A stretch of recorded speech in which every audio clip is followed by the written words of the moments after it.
This is Rugby Radio with Stuart Cameron. Brought to you by Borders College.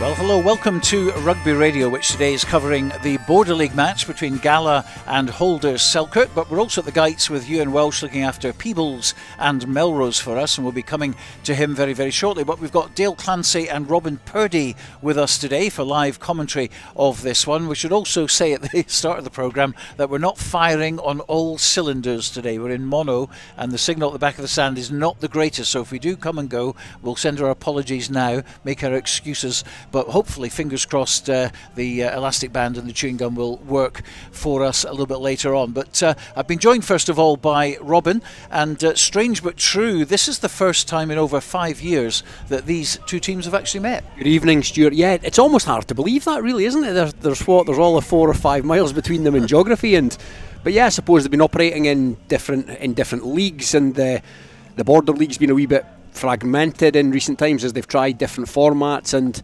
obviously COVID as well. So yeah, when you sort of sit down and think about it, then yeah, it's understandable. But yeah, here we are. Apparently the last two, which go back into 2018, 2019, were both won by Selkirk. So they're definitely on a hat-trick, we know that. But Gala will have something to say about it. Let's have a look at the pitch first of all, because we're at the back of the stand, obviously. I was going to say hardly a breath of wind on the pitch, but looking at some of those flags, actually, it must have picked up, and it's now beginning to reach us at the back of the stand as well. But it's going to be dry, and we've got two teams here really like to throw the ball about. Oh, definitely. I was thinking this afternoon, what a wonderful night this is going to be for rugby. But you're absolutely right. The wind's almost come out of nowhere, and it really has picked up. But the surface here, as it always is, looks in absolute pristine condition.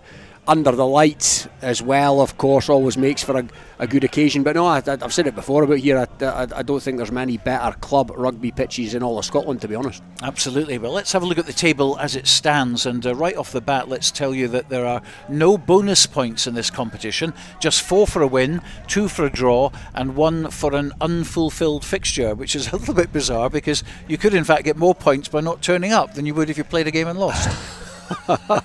I don't know what's the most bizarre out of all that. I don't know what's the most bizarre thing out of what you just mentioned there about more points for just turning up, or the fact that there's no bonus points. It'll take somebody other than me to explain why there's no bonus points in the Border League. I did ask, but I didn't really get a conclusive answer. Yeah, I asked the the likes of the Neil Hinnegans of this world, etc., and he didn't know either. It's bizarre to me, that one, But yeah, it's here we are again on a Friday night for the Border League. Hawick well out in front, 4 wins from 4 played. Gala tonight, or one of tonight's teams there, 1 from 2. Selkirk are 2 from 4. So it's looking in all reality that only Melrose really can potentially challenge Hawick, but even that's a tall ask, I would say. Yeah, Hawick way out in front in the historic table, 50 wins of the tournament. Remember, it's the oldest league in the world, going all the way back to 1901. They've had 50 wins. Melrose set in second place with 20, and then obviously the rest are there. I think it's only Peebles, in fact, who haven't ever won. Langham won way back in the 1950s, and that's of course when Langham were a very, very strong side and producing internationalists. Indeed, Langham on the board there, but yeah, Hawick are probably going to win it again this year to add to their massive tally. But yeah, the Border League, as you mentioned, it's the oldest competition. It's the oldest competition in the world, effectively, or so they say. But it's a bit like the Cup now, the Scottish Cup. Does it have its place, and where does it have its place? Because if we're looking, this week of all weeks, the Cup has lost a couple of fixtures, a couple of teams have pulled out on top of the Border teams, bar Hawick not entering this year. So it does throw up the question about, is there appetite for club rugby other than the league, and that at the moment there's a question mark hanging over that. Well, we have been seeing that, of course, for a number of years, and I remember talking to Jim Davidson when he was involved with Jed Forest Rugby Club, former president, of course, and member of the SRU, long-standing figure in the world of local rugby and Jed rugby in particular, and he was very, very passionate, as a lot of the older guys are, of course, about keeping this history going. And I think I heard someone describe it as being in intensive care and just about to switch off the machine. However, it seems this year, because the Borders clubs en masse have pulled out of the Scottish Cup to concentrate on the Border League, at least we've got a Border League now there where everyone is playing each other. That's right. So it's back to the old, to the old league format. And then, though, Stuart, that throws up the question of, is it a better format than it was last year, for example, when it was a couple of pools? Because with a couple of pools you had a final, and it led to less dead rubbers, I would suggest. But yeah, intensive care's a way of looking at it. I guess it's, I think or some of the proof will be in the pudding tonight, as it was at Selkirk a couple of weeks ago, as to the numbers that turn out in the crowd here.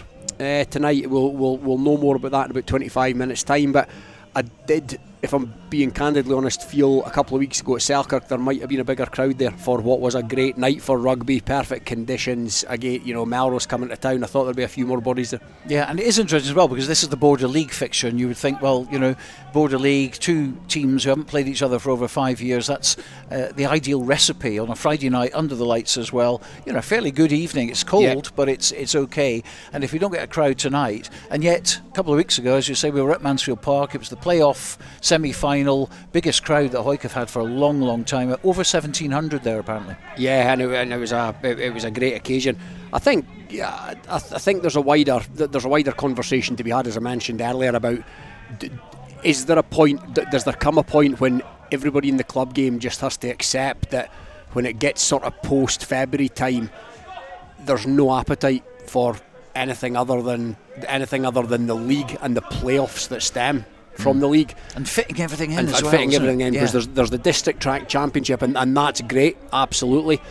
But yeah, it will remain to be seen what's going to happen. But in fairness, they've tried to, they've shaken up the Border League to take it back to its old format again this year, and yeah, it will. Let's see how it pans out over the coming weeks when there's games to be played into March, into April potentially, where there's nothing riding on it. Let's see, first and foremost, will these games take place?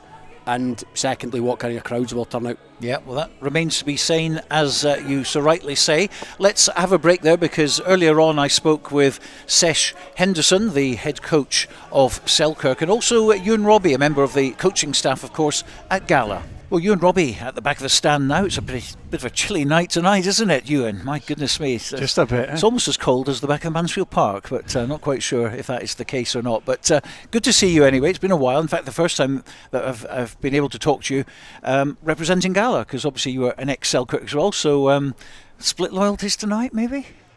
It's pretty direct. The team you coach, you want to win, don't you? And that's the reason I got back in to see your coaching, and Gala gave me an opportunity, which was great. And yeah, it's been a good season so far.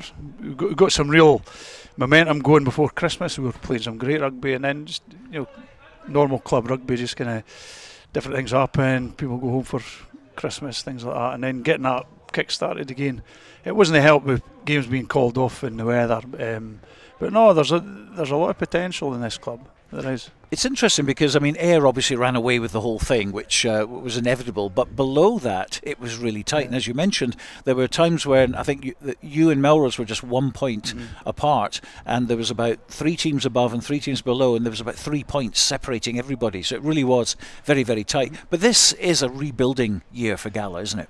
Yeah, definitely. If you look, we were so close at Ayr, and it was 3 referee decisions, or we would have had a win. I don't think there's anybody would have doubted that. Even the Ayr people were saying that to us, and that was really good. I've been up with Selkirk teams at Ayr, and it's a fortress. It's a fortress, and they're a good side.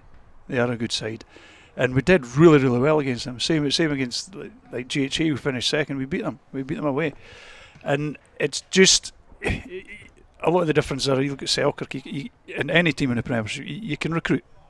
You can recruit, it's not the same in National 1, and you'll probably see tonight the difference in the two teams will be the boys that are able to be recruited in Premiership teams. But what we can control here is, build the base of players here, get the players that are here. CK, Craig Keddy's been absolutely outstanding for Angus Dunn. The amount of work I kind of said to Craig, look, can you work with Angus? Like, he's a young lad and he's captain now, and just upskilling these young lads, and the team will get better. And just because they're a young side, very, very young side. But this is the future of Gala. Absolutely. And there's some good boys in there. I mean, just looking down the team, Niven and McLaren, people like that who are coming through, and it's and even in the Gala Wanderers, some second generation players. We know their dads very, very well, and they're coming through now, and they've obviously got a tremendous amount of talent. So it's a nice project, isn't it, to be involved in? It is. There's players just coming into senior rugby, maybe the last year to 2 years and further on now, because I kind of got tasked with doing under 16s at the Borders at the Pathways, and I've been with them for about 3 or 4 seasons now. So players that are starting to come into adult rugby, I've got a wee connection with, so that even players that are coming up, that will be coming up for the Wands, like I know them, I've coached them already, and it's getting these guys into the process, but also you want the environment to be right that they're coming into. And I'll be quite honest, I think if Gala boys backed themselves a bit more, I think they'd be even more successful. It's that ambition and actually realising, look, if we put the work in here, if we do what needs to be done for the team and for your individual playing capabilities, it's going to push on. It is going to push on. And how do you approach this particular game? Because as I say, there isn't any recent history between the two clubs, so is it kind of looking at old videos of Selkirk and stuff like that, or concentrating on yourselves? How do you approach it? Concentrating on ourselves. Like, I've been at a Selkirk game lately and I've had a wee look in, but I was just watching a game of rugby. I wasn't taking any notes. But like you play a Premiership team, you go up a level. It's the same with Nat 1 to Nat 2 to Nat 1, it's the speed and the physicality. That's all that changes, And maybe some players have a better skill set, and that's a basic way. But so, I mean, we play at quite high tempo. We try, and we know the physicality. You've got Zen there, and Luke are the two props at Selkirk, and I see they've got must be an emergency Dalkeith guy that's a fair size, but. We're missing Bruffy tonight. He's still knocking around. He's getting a bit of time off because he's doing inter-district stuff. But it's a transfer as a young Royal. He's 19, the laddie. But he's a future prop for Gala. So it's good. It's exciting. I'm excited about it because I think it's Melrose went over to Philpock. That was the game I watched actually, and Melrose beat Selkirk. And I think same as Peebles raised their game against us. We had a few players off last week, but Peebles played well, and they raised their game against us, the division above. So I'm hoping that these guys will be invigorated to kind of take a challenge with a Premiership team. That's it. Yeah, well, we're certainly looking forward to it. It's going to be a cracking match. There's no rain tonight. It's fairly still out there, although we can hear a little bit of wind on the microphones. But wide, expansive pitch. Gala and Selkirk love to throw the ball about, so let's hope they have a nice high-scoring game. Thanks very much, Euan. Cheers. You and Robbie talking to me a little bit earlier on, and even earlier we spoke to Sesh Henderson, head coach of Selkirk. We're joined at the back of the stand now by Sesh Henderson, and it's a while since Gala have beaten Selkirk. In fact, it's a while since you've played Selkirk, over 5 years. Well, no pressure this year. None at all. And you won the last 2 games, so you're on the run. Look, totally different tonight. I mean, but tonight is a great night for running rugby, and you can't get a better track than that in the Borders. So really love playing at Netherdale. Doesn't matter what team I've been with in the past, but tonight Selkirk, we're looking just to try and have some fun out there, and I'm sure Gala's the same. It's a Border League game. I know there's a wee bit of bragging rights to go with it, but at the end of the day, we'll play a bit of rugby. Okay, a cold night. Let's get the ball in the hands and get running. Well, I spoke to Josh Welsh earlier on, and he was very much interested in this wide pitch, and I'm sure he can do a bit of damage out wide. Well, Josh is a quality player. We've got a bit full back tonight. Cam Anderson's just got a wee bit of hamstring, so we're just resting him. And Josh is a quality player anyway in the back three, even in the midfield. So once he gets the ball in the hands into space, have a go. How do you approach tonight's game then? Because obviously the league's done and dusted. That's over. That's finished. This is the Border League. You're still the holders, of course. You've lost a couple of games, so you've got to go unbeaten from now on just to compete. 100%. We want to win the game. but we want to win it the way we Selkirk want to play rugby, and in this kind of track, we want to go out there and just play rugby and get the ball in open space. And I think the key is important for us tonight is we've got a few guys away to Rome, we've got a few guys Gala and Selkirk. We've actually got a lot of guys who've been playing for the A team, and they've been unbeaten. They only lost one game in 6. So there's a few guys put their hands up, so we've just brought them in tonight, a squad of 24, and we've got to give them all game time. Let's see what they can do. And the same for Gala, of course. They've got some young boys as well, and these are the perfect occasions, isn't it, to bring these guys on? 100%. Great occasion just to expose these players. They'll come in here, they'll be nervous, but they'll have no fear. Just go out there and showcase what you've got, and this is a perfect environment to do it.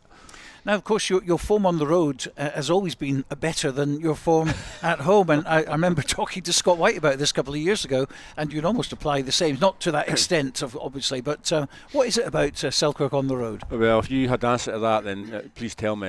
I'm not very sure, but happy. Look, we've been unlucky a couple of times at home. You could tell a story about every game, but however, we when we're away from home, we're getting victories and some good ones as well this year to keep us in away from relegation in the Premiership. So well done to the boys for that, because it's hard to win away from home as at home as it should be. But tonight, look, it's the pitch that's there. The pitch is our pitch, and we'll go out there and put a good performance in for 80 minutes. And what will be will be. It's going to be a tough border game. There's no doubt about it. Doesn't matter who you're playing the borders. It's tough. But it's great. It's a Friday night, Six Nations weekend, so the boys, put a good shift in for 80 minutes, then have a good weekend off and enjoy themselves. So what about the team news then for today? Team news is that Sam Clark is starting at hooker for James Bett. He's in Rome, and we've got Connor Ward, and in the second row he's been putting good performance in for the A. And we've got Andrew Davison, open side, who's also been putting some really solid performance in for the A team. So they've deserved their opportunities. And we've got Hugo Olsen back at 9 this week, but we've also got a couple of young Oliver McClimate on the bench. And he's the cousin of Scott, is that right? Yes, cousin of Scott. He's been showing up really well for the A team. He's been training with the senior sevens team for the last couple of weeks, and we'll just put him on the bench, give him a shot. And we've also got a guy called Finn Mallon, Goose Come Half, who's playing well for the A's as well. So we've got to give him game time, and I'm excited to see them play. What about your assessment of the season overall, the league season? You finished in 9th position in the end, way ahead of obviously Jed Forrest. There was never any relegation issues. But looking at it as a whole, how do you look back on it? Obviously, a way to build for the future. Look, when I came in, you could tell right away this is going to be a transition year. But we're a good group of players and some really quality senior players. Remember, we're just missing that 2 or 3 edge players carrying ball, and then we might have won these sort of games we just missed out on at home. But next year I'm really excited about. We're the plans in place already for next year in terms of strength conditioning programme, early doors for nearly 30 players. So that will start early before pre-season starts, and also we'll obviously try and build the squad by 3 or 4 players. Quality players that we think will really enhance our performances next year. And I suppose there's not much you can do until sort of a couple of weeks' time when we know what's going on. Yeah. What goes on is I'll have nothing to do with it. We'll just have to take it. There's loads of rumours going about, as you know, Stuart, and everybody's got their own thinking what should happen and what shouldn't happen. And we'll know. I think it's maybe Wednesday or Thursday next week. Maybe. Yeah. Okay. And then we'll talk again. We can find out on facts then, which is always a good thing. Before you go, I must ask you about the South. You're involved with the South. Yes. Bruce McNeil and Ian Chisholm and Matty Douglas, of course, had the first session the other night down at Kelso, which seemed to go really, really smoothly. Everyone seemed to gel. Good session out there. And obviously something that you're very proud to be involved in. Well, 100%. I was buzzing for Wednesday and for the whole programme, and some quality players in that. Well, they're all quality players. That's why they've been selected, Stuart. So Wednesday night was just a meet and greet, and get out there and just get to know each other out in that track. Pretty low key session, but with some key points going over, and that will just be picked up next week and going on to the Tuesday, Thursday sessions the week after before the Edinburgh game. Well, we're certainly looking forward to that. But before that, we've got the match tonight. Yes. So all the very best with that. Okay, thanks, Stuart. And that's coming up at 7:30. Thanks to Sesh Henderson, there, head coach of Selkirk. Let's go over to the Gytes now. Peebles, Euan Welsh reporting from there tonight. It's Peebles against Melrose. Good evening. Yes, it's blowing a gale here at the Gytes, but there's still expected to be a big crowd for this Gold Border derby. Peebles come into this one after 3 defeats in the Border League so far this season, and with a game next week where a bonus point win would see them win the National Division 2 title, it's doubtful that they'll be overly keen to put bodies on the line and risk too many injuries. For Melrose, however, their league season is decided, and it's a middle of the table finish for the National 1 side, although they do have one game left next week. That means that they can focus the rest of their competitive 15th season on the Border League. With 2 wins from 2, they can certainly push on with that ambition. Kick-off coming up at 7:30. It's Melrose against Peebles here at the Gytes. Oh, you woke me up there. Euan Welsh there at the Gytes. Windy Gytes, of course. It's back to how it used to be. I must admit, the last few times I've been to Peebles, I thought, it's changed. We're never going to get wind there again, but it's good to see it's back again in its particular place. And Euan Welsh covering that game, Melrose against Peebles. And, Robin, what do you think of that one? Because Melrose unbeaten at the moment, 2 from 2. They need to win. It's as simple as that if they're going to maintain any sort of pressure on Hawick at the top of the table.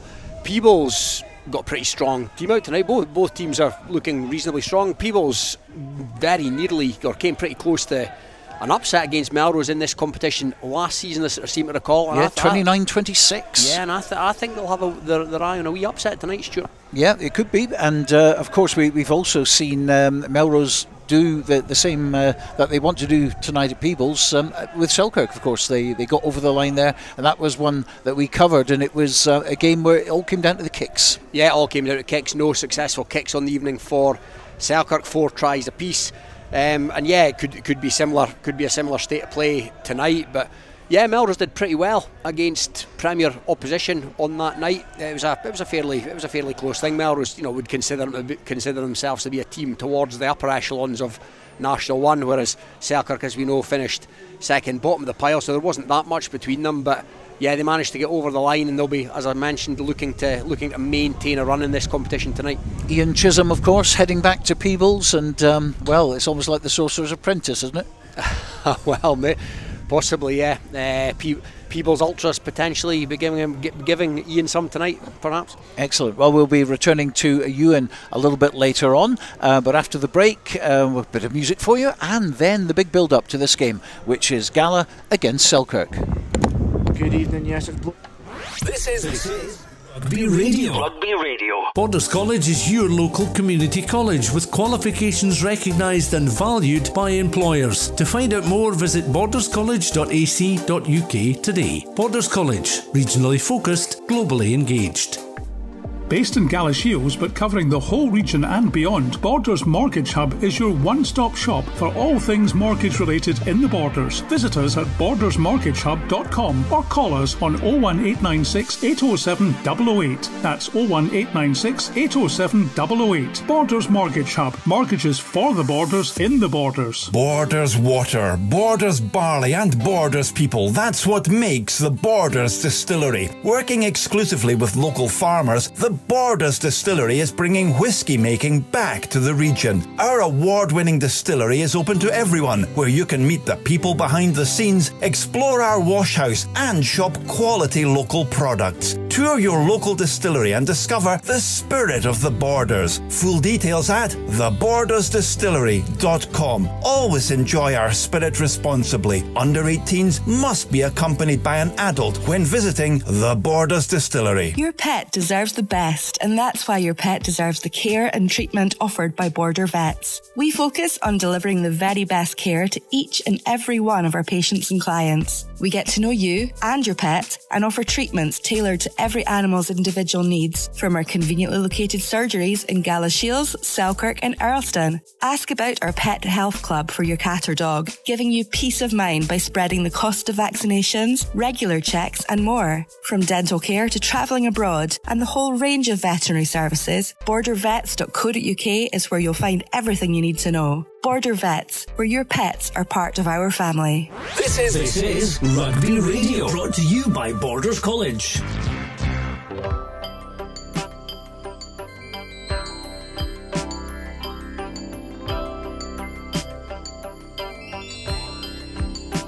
You ask me where to begin. Am I so lost in my sin? You ask me where did I fall? I'll say I can't tell you when. But if my spirit is lost, how will I find what is near?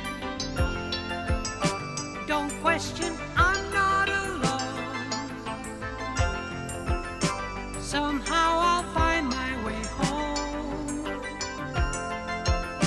My sun shall rise in the east, so shall my heart be at peace. And if you're asking me when, I'll say it starts at the end. You know your will to be free is matched with love secretly, and talk won't alter your prayer.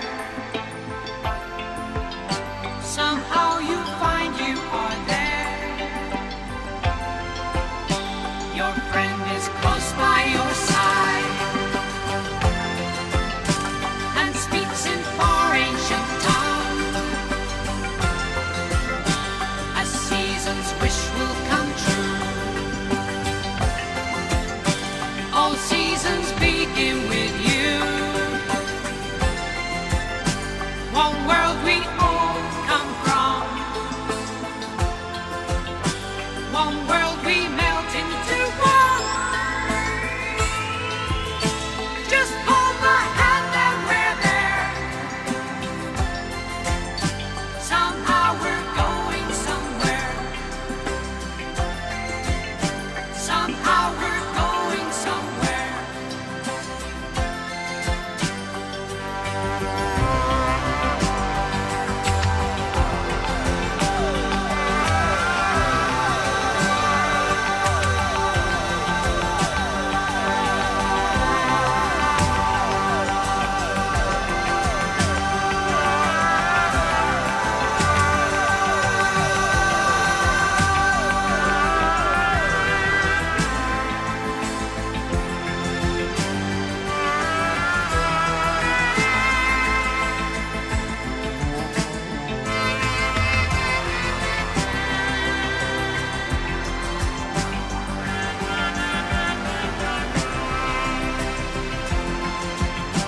You ask me where to begin. Am I so lost in my sin? You ask me where did I fall? I'll say I can't tell you when. But if my spirit is strong,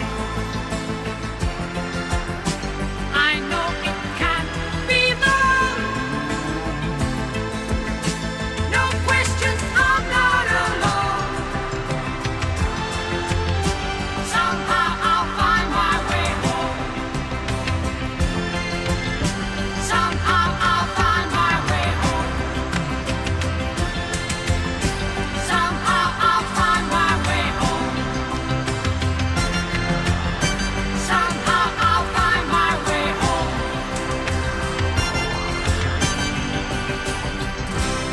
Music from John Anderson and Van Gellis. I'll find my way home. It's 29 minutes past 7.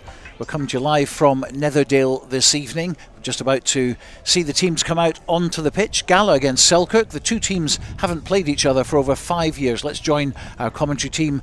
Tonight it's Robin Purdie, and first of all, very good evening to Dale Clancy. Yeah, very good evening, and if you've stayed with us throughout that song, well done to you. We have nothing to do with No taste, Dale. You've got no taste. the song choices on here, but we're here at Netherdale for a Sorry, there was no George Michael for you. No, not this week, but welcome to Netherdale for a brilliant Border League battle between Gala and Selkirk. Both teams have complementary form in the league this season.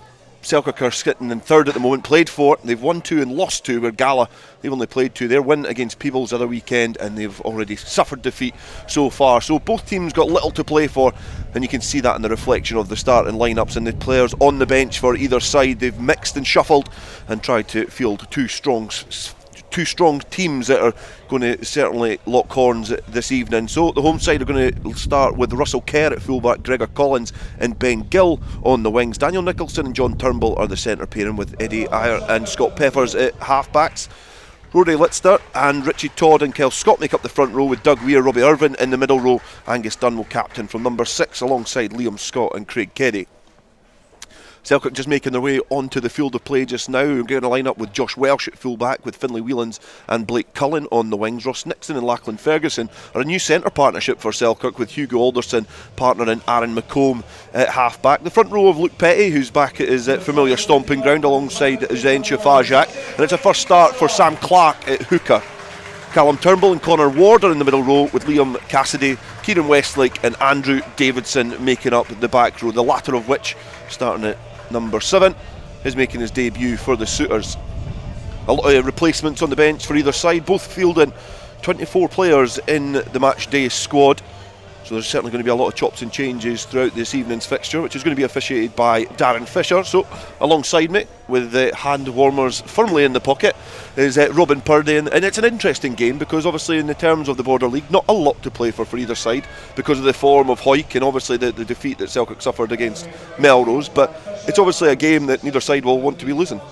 No, they've not played each other for a while, this Purdie, so local bragging rights at stake, and yeah, a good chance for both teams to, this fixture and the remaining fixtures, to kind of build into next season, if you like.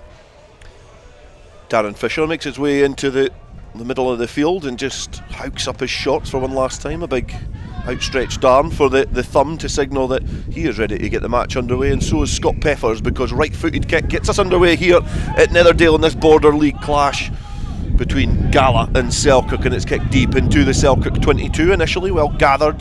Hugo Alderson having to dig about inside that ruck to get the ball back, and he manages to field it onto Turnbull, who just carries the ball forward towards that 22 metre line. Alderson directing traffic, just looking for some supporting runners. He finds one there in Shafajak, who takes it back towards the stand side here at Netherdale. Selkirk playing towards the Syke end, and at the moment they're just starting to get that ball through the body of that ruck to set it up for Alderson to box kick downfield, and he's made good distance with that.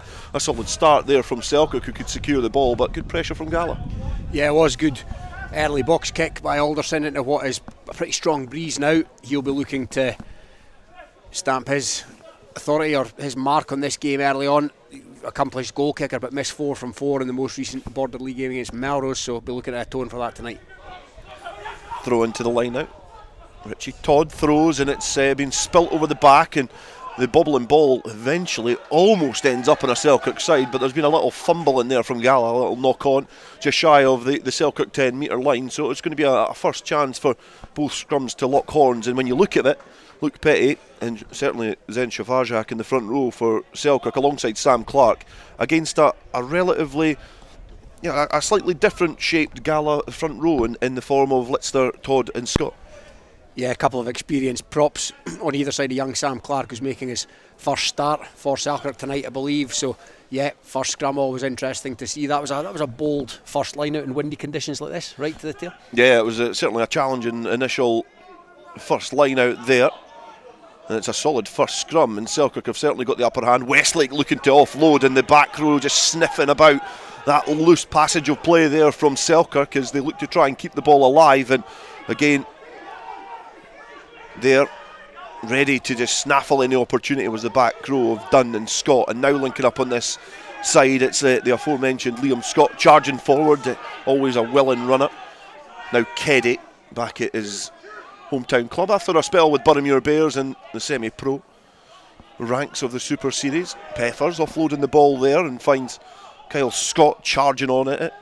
Peffers again puts boot to ball, stabs it in behind, and now it's a loose bobbling ball which has been well pawed at the back there by the Josh Welsh, who's playing fullback. Offloads to Finlay Whelans, but is going to come back from the match official there. A knock on from Gala, but again good inventive play from Peffers at fly half, mixing it up, using his forwards, but also putting the ball to the boot. Indeed, bright start for Gala, and it was an important intervention from Josh Welsh. He managed to get his hand down to the fly hack through, and it would have been an interesting situation if he hadn't done that. So yeah, bright start by Gala. Ready to scrum down. Just inside the Selkirk 22 now. Sam Clark ready to huddle himself in between two very large bookends in Petty and Shafajak. And certainly a good partnership to make your first start for your hometown club for Sam Clark, who's been impressive in the seconds so far this season. It's a solid scrum there from Gala. We're able to repel the onslaught that was coming from Selkirk. They tried to get the ball away, but it's went loose, and eventually was being hacked downfield from Selkirk. Get the ball towards the halfway line. The kick chase pressure coming on as well. Very impressive from Selkirk initially. And now Gala get the ball in the hands of Doug Weir, the towering second row, who goes upright into contact and just tries to forearm his way out of trouble. Peppers takes the ball to the line, bumps off Petty, who was hinged well, ready to make a big challenge, but Peppers just was able to roll the contact. And now Richie Todd going forward. Has been locked in there at the breakdown. A good work on the floor, and it does look like it's potentially Luke Petty with a little rub of the head of Angus Dunn, who's won the penalty there for Selkirk. Yeah, good bit of defensive work there by the big prop. But yeah, Gala look up for this tonight. Look like they're here to play a bit of rugby, for want of less of a cliche. But yeah, they're certainly going to try and run this about by the looks of things.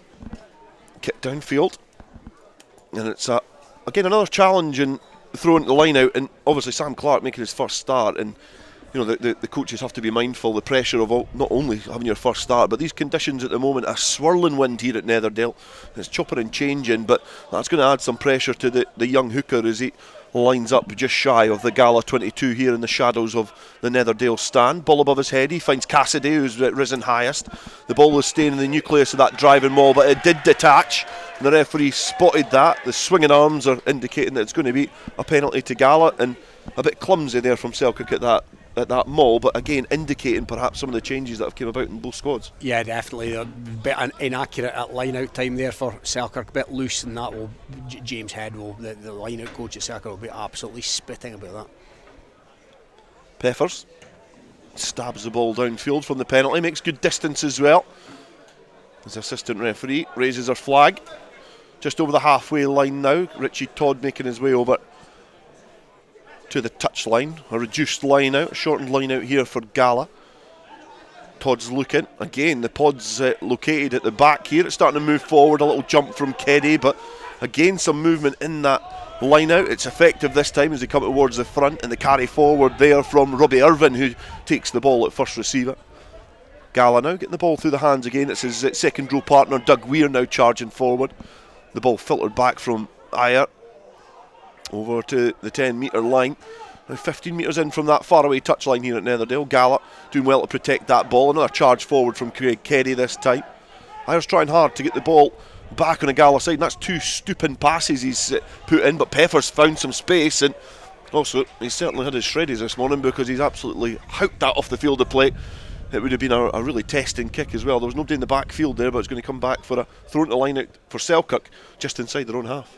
Yeah, he didn't have much to work with, Peppers, there. It wasn't the best of passes, so he decided to put his foot through it, and yeah, he really caught hold of it, didn't he? And drifted out on the full, so Selkirk going to be now in possession from the resulting line out just inside their own half. It's Luke Petty at the front. Westlake manages to lift Cassidy. The ball is just squirmed into the hands of Chevajak, who was waiting at the back. See Andrew Davidson there with his blonde locks, who's managed to get into a good position to protect that ball. Lightweight, very small flanker in terms of his stature at this level, but he's certainly been about the park so far. Aaron McComb spills the ball a little bit wider into the path of Josh Welsh, who's joining the party off for the fullback position this time. Sam Clark links up well with Aaron McComb, who lobs the ball to Petty, who managed to squeeze through a gap. McComb again gets the ball, it's kept alive. Ross Nixon bounces off his feet, charges forward. Westlake there in support, has got his body over the ball trying to protect. There's a loose limb in there as well that you could see as clear as day. It's been tried to be clawed back there by John Turnbull, but the referee has spotted that there's been a loose arm in there. There's going to be a penalty to Selkirk, and they'll get a chance to kick towards this Gala 22. But out of both sides so far, you've got to say Selkirk probably look a little bit more composed with the ball in hand, but you've got to say as well you would be expecting that from a Premiership side. Yeah, I would say so. They've not had that much to work with. Gala have had most of the possession. I think John Turnbull there forgot there was ARs in operation tonight. You won't see a clearer penalty than that this evening. Yeah, that's not one play, isn't it? Yeah. No ARs and getting away with murder. But it's been well spotted there by the match officials here on Friday night at Netherdale. 8 minutes gone, it's still 0-0 between Gala and Selkirk. We've obviously got a match as well at the Gytes between Peebles and Melrose in the Border League. Melrose looking to continue their unbeaten stretch as the ball goes back into the line out here. It's been brought down, it's in the hands of Davidson. He wants to go blind and he's found Sam Clark, who charges forward, but he's been well defended there. Probably not as effective from Selkirk. It was an obvious passage of play there from the suitors, but Sam Clark was well defended by the Gala players who were covering that blind side, because certainly there was an opportunity there. And Sam Clark did carry physically into contact, but just the bodies there of the maroon shirts engulfing him meant that he wasn't able to get over the whitewash. So there's going to be a throw into the line out to Gala in a dangerous position, 5 metres shy of their own line. Sizing up this is Todd, looking to get his arrows right here. A little bit of movement in the line out, and it's going to the front. There's an attempt of a flat back there from Cassidy, but not able to get it, so Gala secure the ball. The Maul is not making much of inroads here. Ayers looking for Peffers. Peffers with outstretched arms, signalling that he wants the ball back, and he kicks it downfield under pressure and still can't get out of his own 22. And Selkirk, we're 9.5 minutes into this game, and this is probably the point where you've got to start building a little bit of pressure in the opposition's 22, and Selkirk have a good opportunity to do that here. They have, and it actually stemmed, Dale, where we were chatting, the penalty from around halfway that Aaron McComb sent down the park to almost 5 metres out. It was a wonderful kick, and it's given Selkirk this attacking platform. They made a wee bit of a mess of the first one, tried to run a training ground line out rather than driving it, but they've not lost too much territory. Bit of movement again. Westlake this time lifted. It flaps off the top, went over Davidson's hands, and it's been grabbed at the back there by Kyle Scott, but knocked on. So it's going to be a put into the scrum to Selkirk. A reminder, it's still 0-0 here, 10 minutes gone between Gala and Selkirk in the Border League. Both sides have suffered defeat so far, little to play for in terms of seriously challenging for the championship. But there is local bragging rights at stake. Both of these sides have not played in a competitive fixture for about 5 years, so it's a slightly new chapter in this rivalry. A lot of faces perhaps not played one another during their career, and I'm sure over the next few years they'll be seeing a lot of each other as this Border League competition is re-galvanised into its league format. Alderson rolls the ball into a solid platform there, the scrum craning forward. Westlake scoops to Alderson, then McComb charges to the line, out the back there to Whelans, and now he lobs the ball over the top to Josh Welsh, who manages to get it into a bit of space, and now it's Blake Cullen who's found that little gap over that far side, charges towards that 5 metre line, and now Westlake tips the ball on to McComb to Ward. He manages to pluck a high ball off there because it was a really difficult one to contend with, but the referee is signalling that there's a penalty there a little bit further across the field, offside. I think it's a penalty for wheeling the scrum, and it's going to go the way of Selkirk. So they had a free ball to play with, and again when they got the ball wide it looked a little bit dangerous there. Whelans looked keen there, didn't he? It was a good burst of pace into the line coming from his opposite wing. Good offload as well, but they've brought it back. That's 3 penalties conceded by Gala now in the first 11 minutes, so discipline just needs to improve a little. Sam Clark, Blake Cullen, Lachlan Ferguson, Finlay Whelans, all players that have played together through the youth club system, so it's a backline which is littered with, perhaps you could say, inexperience, but certainly youthful vibrance. Finlay Whelans is a player who is perhaps really starting to find his straps in senior rugby. A very promising youth player, and starting to find his feet in first team action here for Selkirk. The referee blasts the whistle, signalling that he's not happy with that scrum 15 metres in from the touchline there, so there's going to be a chance for him to have a little bit of a chat with the respective front rows and sort out any little discrepancies that are happening there between these two sides. So they're packing down, ready to lock horns yet again. Grab of the shirt and the nudge of the shoulders as Darren Fisher watches patiently over this set piece. It's scrummed from the left hand side of Westlake's legs, but Alderson was there quickly. McComb links up with Nixon. Nixon then gives the ball to a stationary Josh Welsh, who tips the ball on, and it is Finlay Whelans who was there in support, trying to get his body to the ground to make sure that the referee calls this passage of play to a halt as Westlake carries forward now.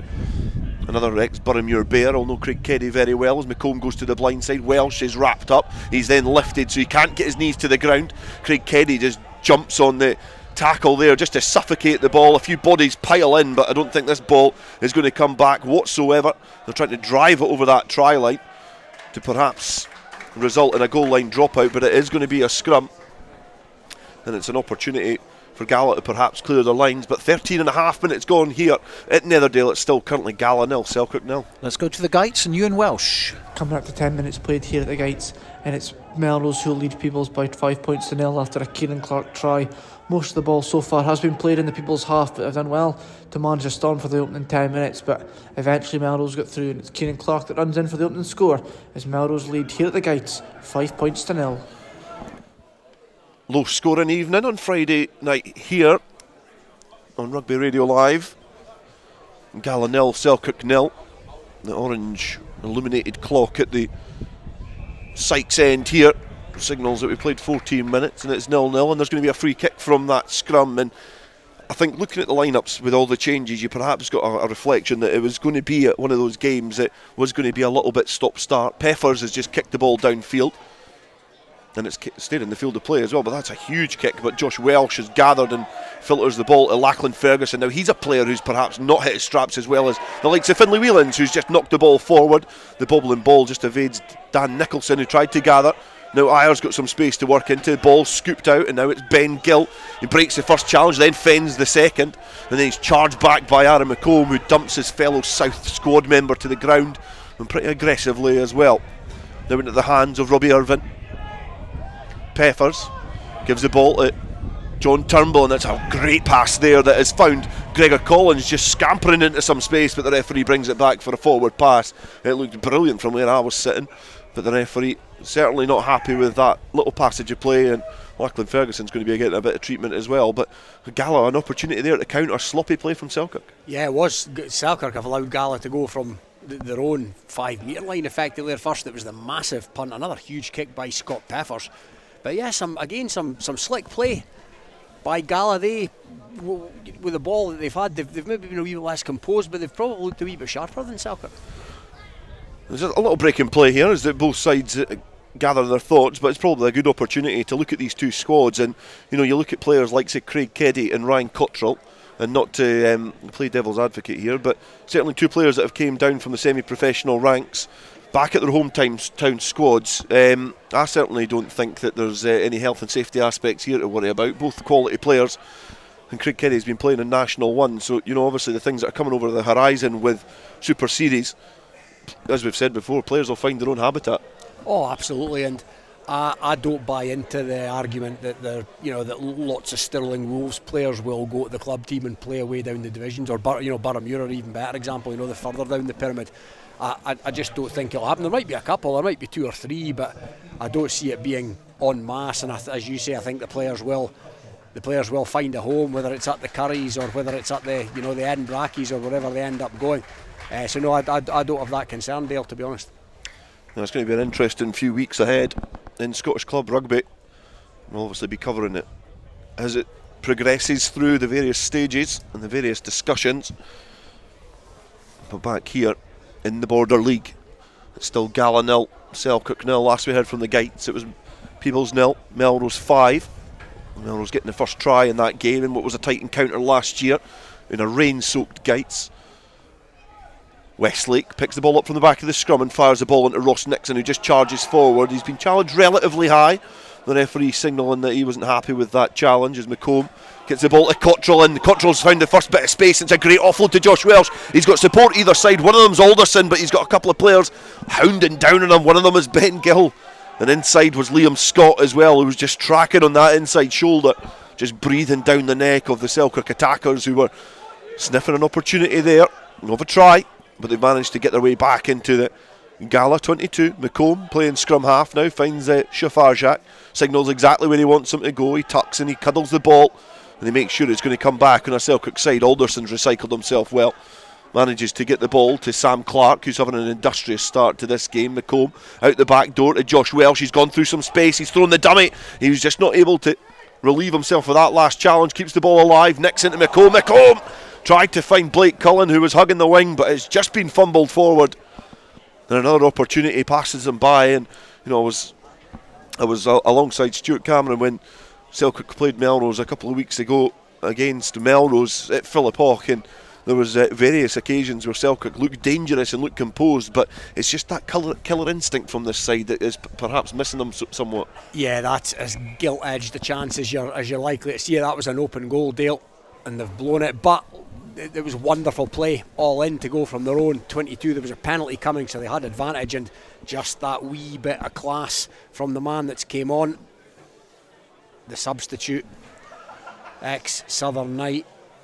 And he seen the space, and he had the pace to go through. He's not played a great deal of rugby recently. He's a class player, though. Yeah, you know, I'm just watching bits in the warm-up. There's a bit on Instagram as well, and just that little bit of touch, his awareness, his footwork is impressive. He's just taking a drink. He's had a couple of minutes in this game, and already needing to get the fluids on board, but it's the sort of impact that he has. You can see already there's players like Josh Welsh. It unlocks talent in other players as well. You know, it allows them to run off the shoulder, and that's the sort of thing that Cottrell brings. Oh, definitely.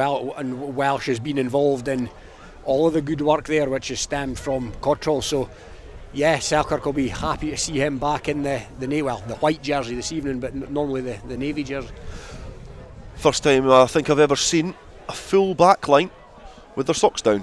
Every single Selkirk player with their socks down at the moment. It's change of scenery now as Gala from the 5 metre scrum, they're able to get the ball forward, but the referee has signalled that there's going to be yet another penalty there, ripped in the challenge.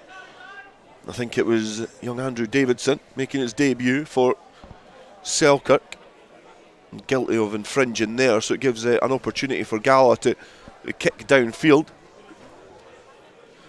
And Scott Peppers has made great distance with that. It's off the field of play, and it takes play into the Selkirk half. And I think the question that we're all wanting answered at this moment: were you a socks up or socks down man? I always started socks up with tape on. Different socks in your day? I was different socks. They'd get wet and they'd get heavy, and my calves are one of the biggest things for holding socks up, to be honest. So they would inevitably find themselves round the ankles. But my father would be seething if he was watching this Selkirk backline. Throwing the line out from Richie Todd. It's been well gathered there by the captain Angus Dunn. It doesn't make much inroads because there's a challenge in the air, so there's going to be a penalty. Craig Keddy making his way towards the mark, headband and all, but he's been told to calm down by Scott Peppers because he, with that gigantic boot of his, thinks he can get Gala with 2 kicks into the Selkirk 22. Good angle there. It's just drifting over the head of the ARs, and it is now into the Selkirk 22, and it just shows that if you're guilty of infringing, especially on consecutive occasions, you can find yourself defending in the blink of an eye. Yeah, I always like to see somebody taking a penalty to touch, sticking their foot through it. Dale, I know there's risk involved, but far too often for me nowadays you see them play safe, play the percentages, and they've gone from their own 22, and they're now in the Selkirk 22. Two large hoofs from Peppers. Being well gathered there off the top, Nicholson gets a chance to foray forward, and he does well at the first bite. And now the big charging forward there from ex-Boroughmuir Bears teammates Westlake and Keddy, who are colliding together. Doug Weir carrying forward now. Keddy hunched over at the base of that ruck, tips the ball on to Robbie Irvine. And Gala now with their first real attacking opportunity as Liam Scott tips on. He's been well defended. Ayer gets there quickly to try and get the ball away. They'll wrap around from Peppers out the back, and there's options there, but over the top is John Turnbull, and then he is swamped by Selkirk arms, and he's driven back towards his own 5 metre line. And Gala have another opportunity here just to lock and load again. Slow play down, and it is Robbie Irvine who tips the ball forward. Gala a few metres shy of the Selkirk line now. They line up the forwards to the left hand side, tipping it on, looking to get the tempo, and Ayer's just calling on the forwards to get round the corner, and they're coming in 1s and 2s. Kyle Scott is there, and then he's joined by Richie Todd, and the forwards again charging on, looking to tip that ball towards the outside shoulder of perhaps where the 10 is loitering, and the outside backs. The advantage now coming for Gala. Ayer goes to the blind side. Peppers has got a couple of options here. He steps in, then goes back on the inside. The ball now playing with a bit of tempo, tipped onto the corner, and Ben Gill then squeezes into the corner. He didn't have a lot to do. He just had to make sure he gathered the ball and just checked the defence. And Finlay Whelans was plugged in that hole, and he had to defend either way. And Ben Gill spotted a little gap and went over, and He's an impressive player, Ben Gill. Probably not showing his highlight reel there in terms of what he can offer, but he's a try scorer. Oh, definitely. It's no one for the gram that dealt, but they all count, and yeah, he finished that from about half a metre. But a good team try from Gala, and this has been a good game so far. Both teams looking to play, almost with gay abandon, I would suggest, and it's good to see Friday night under the lights. Well, it's great to see such a large squad from both sides on a Friday night. It's a well spectated event, you would say, for a game that means little to both sides. The main stand here, which can certainly hold a few more, is littered with spectators. As Peppers lines up his conversion attempt on the 22, right-footed kick. He's went right through that, and I think the wind has just grasped that and just took it to the right-hand side of the uprights, and it's first blood to Gala here, and after 24 minutes it's Gala 5, Selkirk 0. Let's go back to the Gytes, Euan Welsh. Well, here at the Gytes it's a different scoreline than the initial 10 minutes maybe suggested, as Melrose only have a 5-point lead. They run in a try early doors to Kieran Clark and then quickly run in a second to take a 12-0 lead. But Peebles have grew into the game and managed a try of their own just minutes ago through James Dow, and Donald Anderson converted. So after 20 minutes here at the Gytes, it's Peebles 7, Melrose 12. Probably should have given it to Euan Welsh a little bit earlier. It seems like it's a bit of a try-fest at the Gytes this evening. It's a bit of a slug-fest here at Netherdale as Peppers looks to try and pump it downfield again, but lost his foot in, and that dribbling ball has eventually found its way to Josh Welsh in the 15-metre line.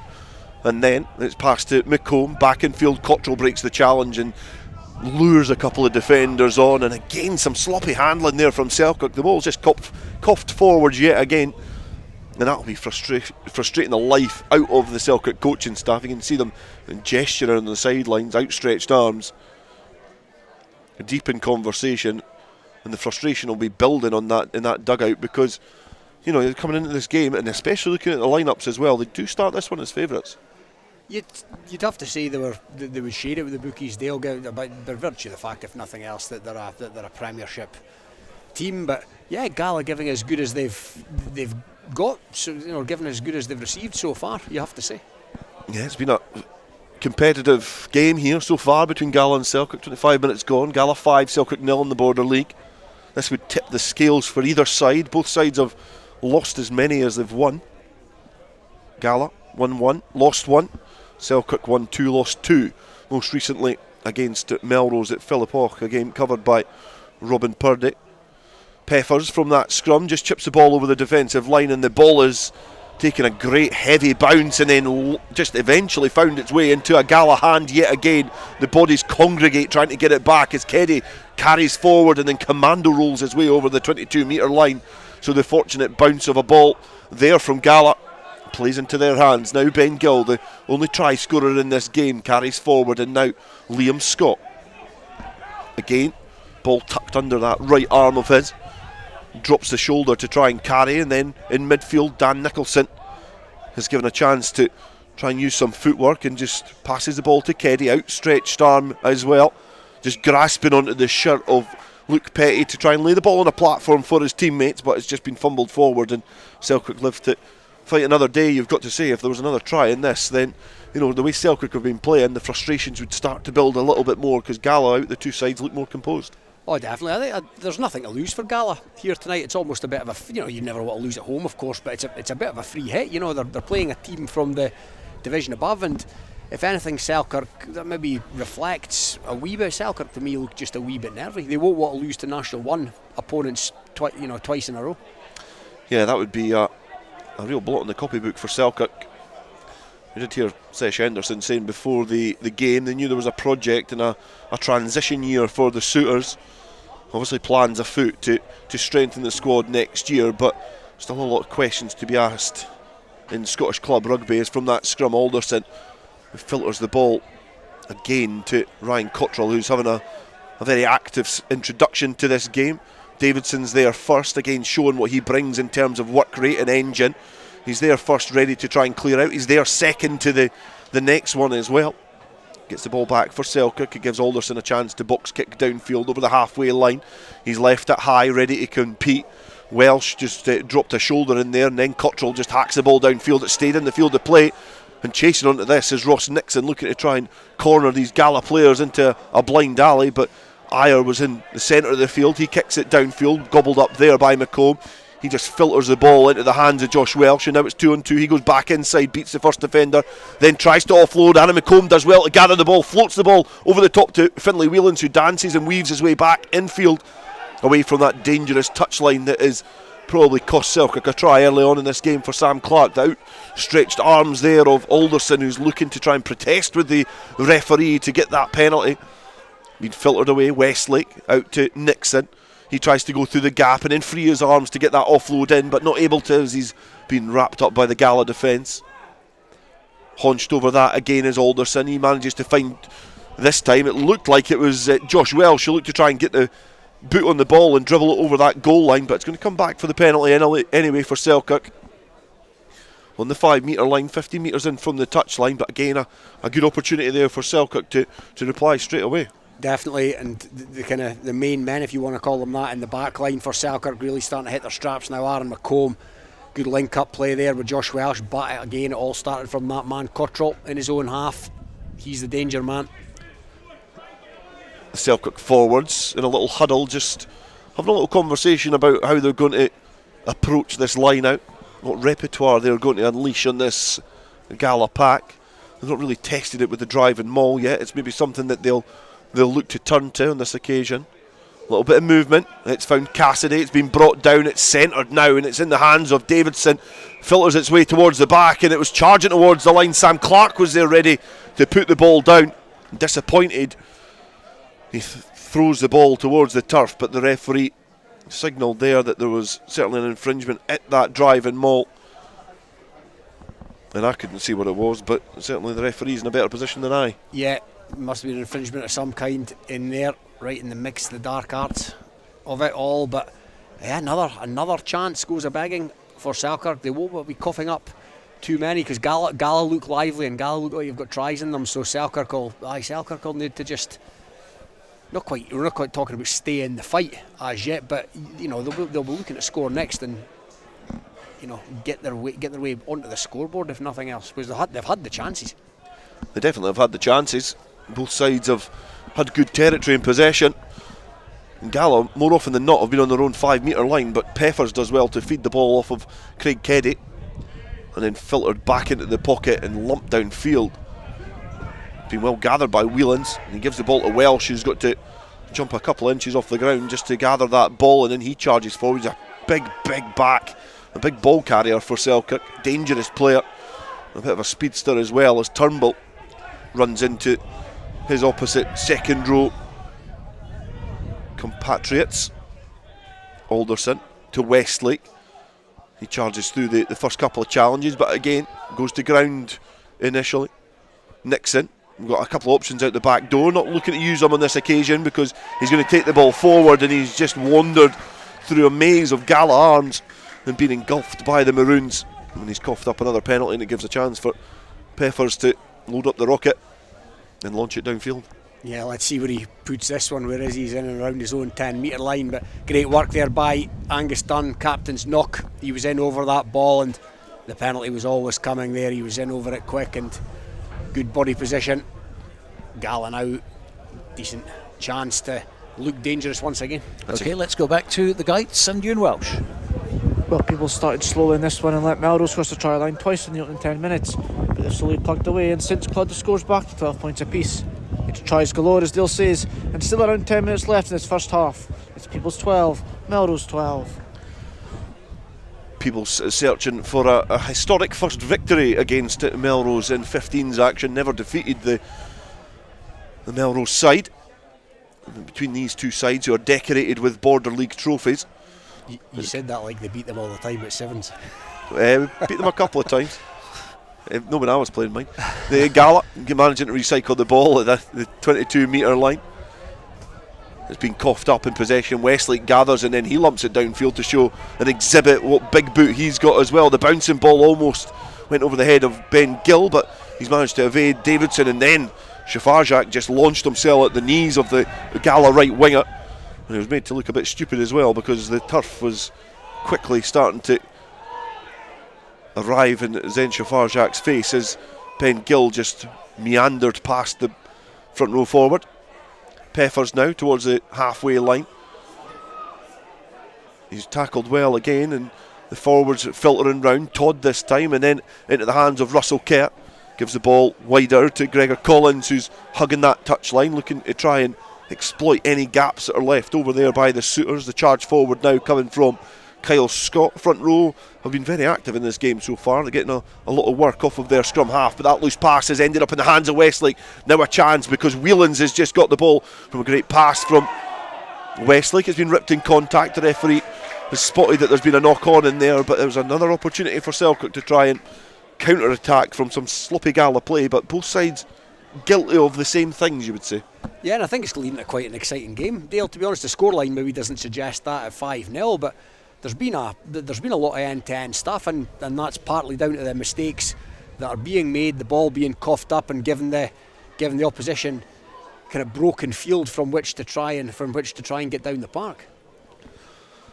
Back to your point, you brought some scars back from Peebles Melrose Sevens games, because remember it was one of the first round games. We got through the preliminaries and played Melrose, and I think it was about 49-0, and the referee called it with 12 minutes gone because they had to claw some time back from the prelim round. So yeah, we've suffered a few howkins from Melrose in our time, but certainly going well for Peebles at the Gytes just now. Yeah, you're not the first and you won't be the last. Keddy from the base of that scrum finds Peffers, who's got a little bit of space in the backfield. He thinks he spots the chance of a 50-22, but the ball is starting to bobble its way towards that dead ball area. Finlay Whelans picks it up, and he's starting to go away from his own goal line, and it's dangerous work here. He looked to roll the dice, and the Gala players swamp on the occasion, and they isolate the Selkirk left winger, and they steal the penalty 5 metres away from the Selkirk line. And I think if you were to ask them what they wanted, they'd have probably taken a penalty over the 50-22.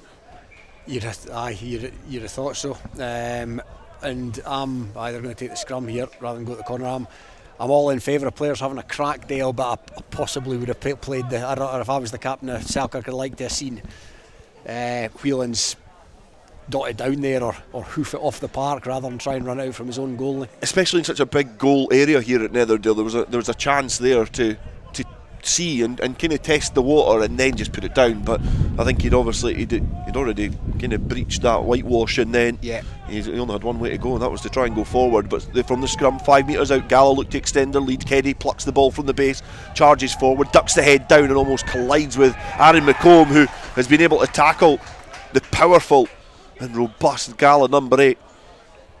He's got his hands over the ball. He's been able to isolate Craig Keddy and win the penalty back for Selkirk, and they can breathe a sigh of relief. And I think Finlay Whelans, who's looking a bit sheepish, just receives a little slap on the hand from Hugo Alderson, perhaps saying, "It's all right, buddy, it's okay. Aaron McComb's going to kick us out of trouble." Yeah, Aaron McComb is back there because it was he that won the turnover as well. More to his game than just the fancy touches. McComb, good play by the captain.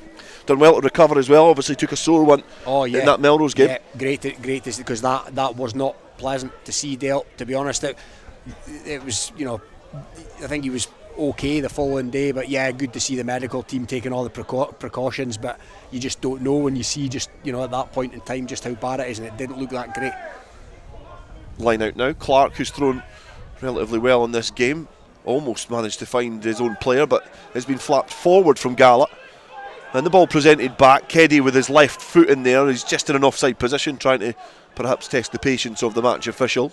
But Selkirk managed to retrieve the ball. It's kicked downfield by McComb, but it's been palmed by a couple of Gala hands, and then that sting out of that ball dies away, ends up in the hands of Keddy. Now Liam Scott filters the ball towards John Turnbull into the hands of Russell Kerr, and now it's just opened up there, and charging forward is Doug Weir, a little bit of footwork as well up towards it, Selkirk 22, and now Gala trying to manipulate that overlap. Craig Keddy coming back on that cut. He's got a chance here. Gregor Collins is in acres of space, and Gala are in the corner, and they double their lead here, and it all came from that charge down. Selkirk trying to play out of their own area. It's been flat back, and from that work Selkirk were on the back foot, trying to get into defence, trying to get in their patterns, and it was exploited by a great run there from Doug Weir, and eventually the experience from Keddy coming back in field was able to just open that space for the winger Collins. Yeah, and for me, Keddy's really starting to become prominent in this game. A lot of carries, looking like the experienced campaigner that's played at a higher level. And yeah, another error there. This time the charge down kick leads to broken field, and Gala, as I've mentioned a couple of times now, they look like they're here to play tonight, and they're going to try and sniff out those broken field opportunities, and he's in at the corner, young Collins. Good try there from Gala. Again, looking dangerous at times. Yeah, good break in there by another youngster, Doug Weir, as well. The second row made 20-30 metres. Yeah, it was a great break. There's nothing better than seeing a second row splinter through a defence and then think, what did I do now? Yes, there was an element of that. I'll try and show some footwork, but to no avail. Peffers hugging the touchline now, right-footed kick, the polar opposite of the first kick on the other side. Same result. It's a misconversion for the Gala fly half, so it remains here 10 points to 0, Gala's favour, approaching the final stages of this first half, as Peffers casually makes his way over the 10-metre line, gets into position. Ex-Hoyking Glasgow Hawks fullback, equally adept at fly half as well. Perhaps a position I actually quite fancy him in now. Aaron McComb with a restart watches this as Westlake scampers onto it. The bouncing ball has been gobbled up there by Cassidy, had Davidson in support, and the players who are predominantly been playing in the Celtic's second team linking up well to get the ball back for the suitors there. Cassidy now again supported by Davidson, linking up, trying to charge the ball forward and get some points before the end of this first half. Connor Ward, who's been relatively quiet compared to the Gala middle row pairing of Weir and Irvine. Ball filtered wide through the hands of Nixon, finds Josh Welsh, who has been repelled. Westlake throws the ball to Clark, who misses that one. Luke Petty then scoops the ball up and tips it back on.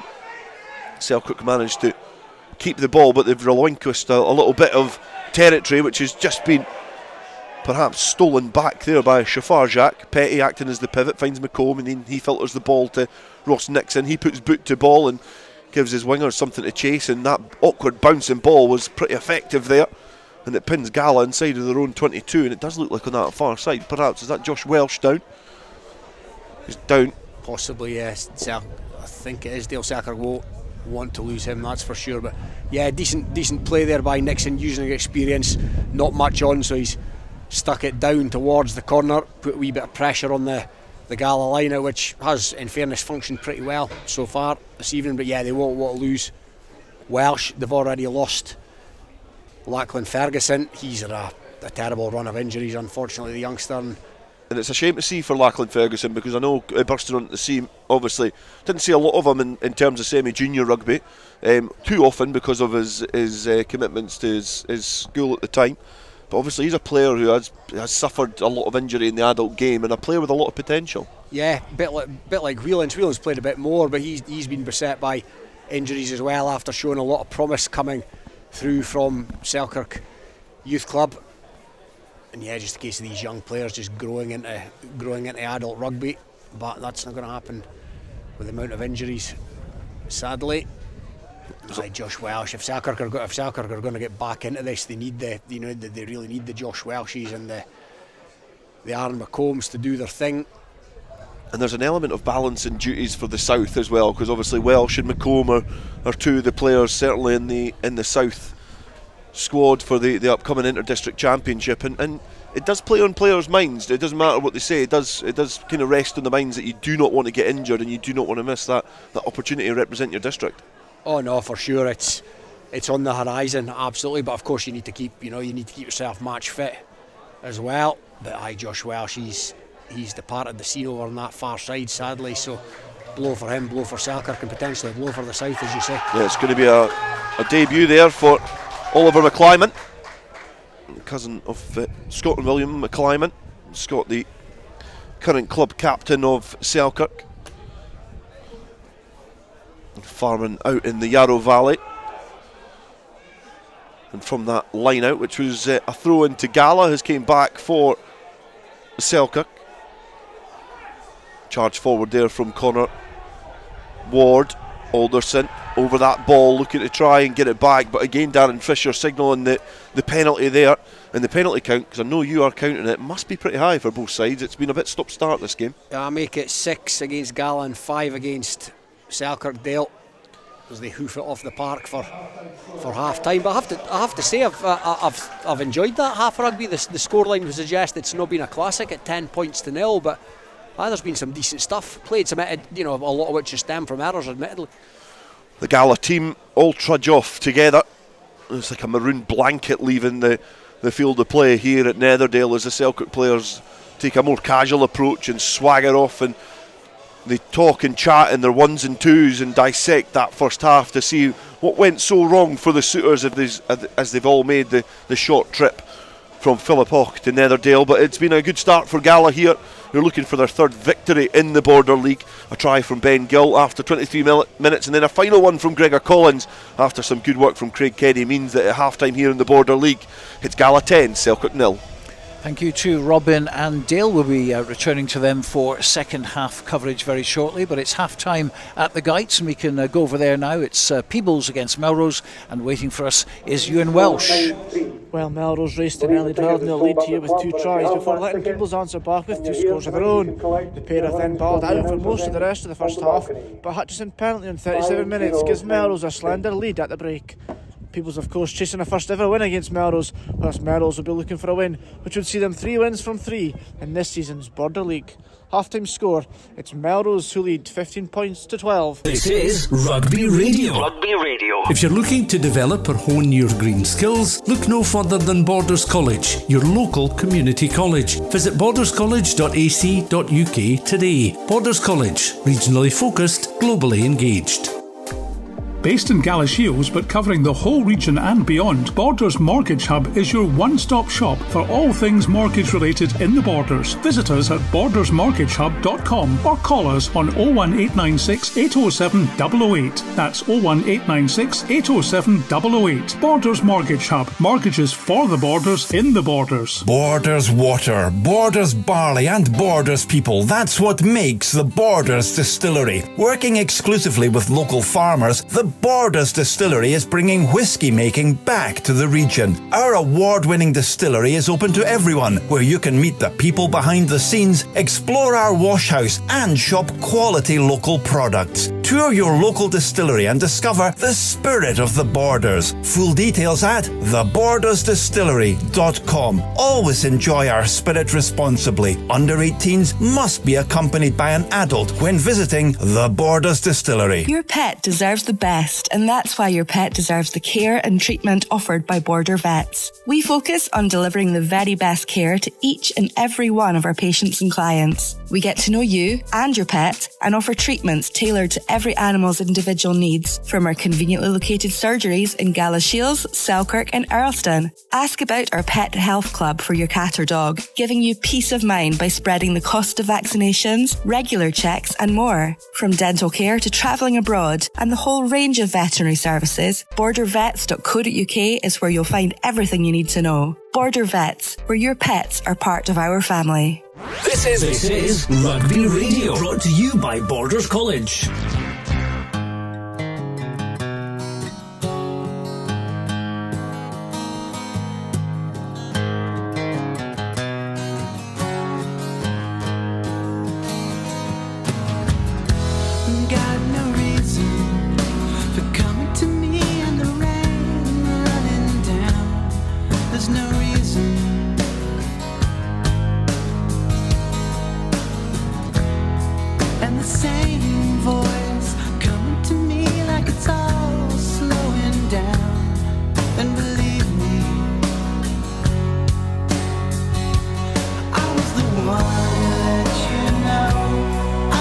Sorry ever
music from the Connells playing on Rugby Radio. 22 minutes after 8 o'clock. We're live at Netherdale this evening, and it's half time here. Gala 10, Selkirk 0. In the other game being played tonight, latest score Peebles 12, Melrose 15, which was how it ended, of course, between Peebles and Gala, the last Border League fixture. So, Robin Purdie summarising tonight. What's your thoughts on the first half? It seems, well, certainly on the scoreboard, it's Gala's. Oh, it's definitely Gala's so far, Stuart. In saying that, Selkirk have had opportunities, and one gilt-edge opportunity that they should be on the board, really. But no, I think Gala will be very happy with their first half's work, and they look pretty comfortable. They look like they're happy to sit back, soak up what Selkirk throw at them, and live off any Selkirk mistakes, because certainly that second try, that's exactly what happened, and no sooner had there been a bit of broken field that appeared from the charge down kick, then Collins was over the line. So 2 tries, both by wingers, Ben Gill getting the other one as well. So 10-0 it is, and it seems that it's a 5-minute interval tonight because the players are back on the pitch. So let's rejoin Dale Clancy. A replacement for Selkirk at the start of the second half. Going to see Fraser Eason come on, and I'd imagine that means the departure of Sam Clark, who was making his first start for Selkirk this evening. Fraser Eason, another player who's been transitioning from a different position into a new one. Ex-centre, now finds himself in the front row, and certainly not a switch that I would have fancied back in the day, but I think that's why I retired early, because I was making my way towards the front row. But Fraser's been playing pretty well, getting some first team action as well, alongside his brother on the bench this evening, Cam Eason, and he'll be hoping to make an impact. James Bett, the other hooker who's in the South squad for the up-and-coming Inter-District Championship. Bruce Riddle also can play at hooker, so there's certainly a lot of talent there for Selkirk, and they'll be looking at that bench and that talent to claw their way back into the game. Second half now underway, and it's Gala 10, Selkirk 0. Gala to receive the ball from the restart, and Kieran Westlake was just breathing down the neck of John Turnbull, who gathered well.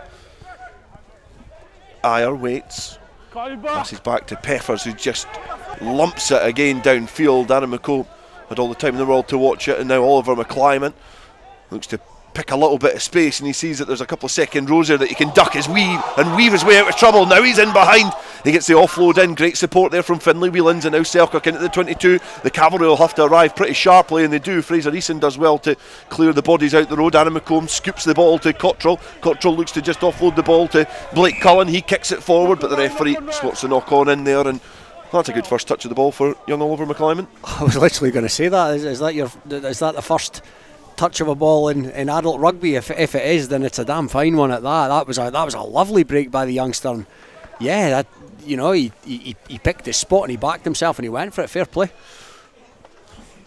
Short in stature, electric footwork, and he was just able to weave himself out of trouble. It's a lonely place at fullback as well. And certainly when you're making your debut, you can get lost in your own thoughts, but he's had a good start to the game there. His first introduction to adult rugby, young Oliver McClyman, with a great break from the halfway line. Managed to get Selkirk into the Gala 22. The knock on in there is Darren Fisher. Brings his scrums back together for a little conversation before they then proceed. I remember seeing young McClyman at the Friday night tournament, Melrose, last year for Selkirk Youth Club, and I think you and I chatted about him. You'd said that they kind of had high hopes for him, and I've seen it then and I can see it now. And it's a free kick there to Selkirk. Hugo Alderson was ready to just take that quick free kick, but he's going back to have a conversation with some of the front rows, and again they're going to come back for that scrum. The front row certainly fancying this one. You're too unstable. You've got to get your feet underneath you, okay? And I think Selkirk will be looking to try and benefit from those unstable feet underneath those maroon tops. Draw the penalty, draw the pressure to exploit some space in this Gala backline for the first time. Now littered with some electric footwork from the bench, because Cottrell and McClyman have now entered the fray and just added a little spark to the Selkirk side. Ball rolled in, scrum drives forward, controlled at the back. The left arm hinged now from the match official, given to Blake Cullen off of the scrum, and he is asked to try and squeeze through a congested area of Gala shirts, and Cassidy then gets the second chance. Alderson tips it on to Petty. The advantage still coming there. The bobbling ball bounces towards the Gala hands. The referee giving options there. Selkirk not quick to make the decision, but they're going to go for the scrum centre field, which in my eyes is a no-brainer. Blake Cullen, the right winger, is getting a little bit of treatment, so he's perhaps going to need to try and rejuvenate himself pretty quickly, because I've got a funny feeling that there's a potential that the likes of McClymonds, who's starting to skip his way towards the right hand side of the scrum, might be asked here to exhibit the skills that they have.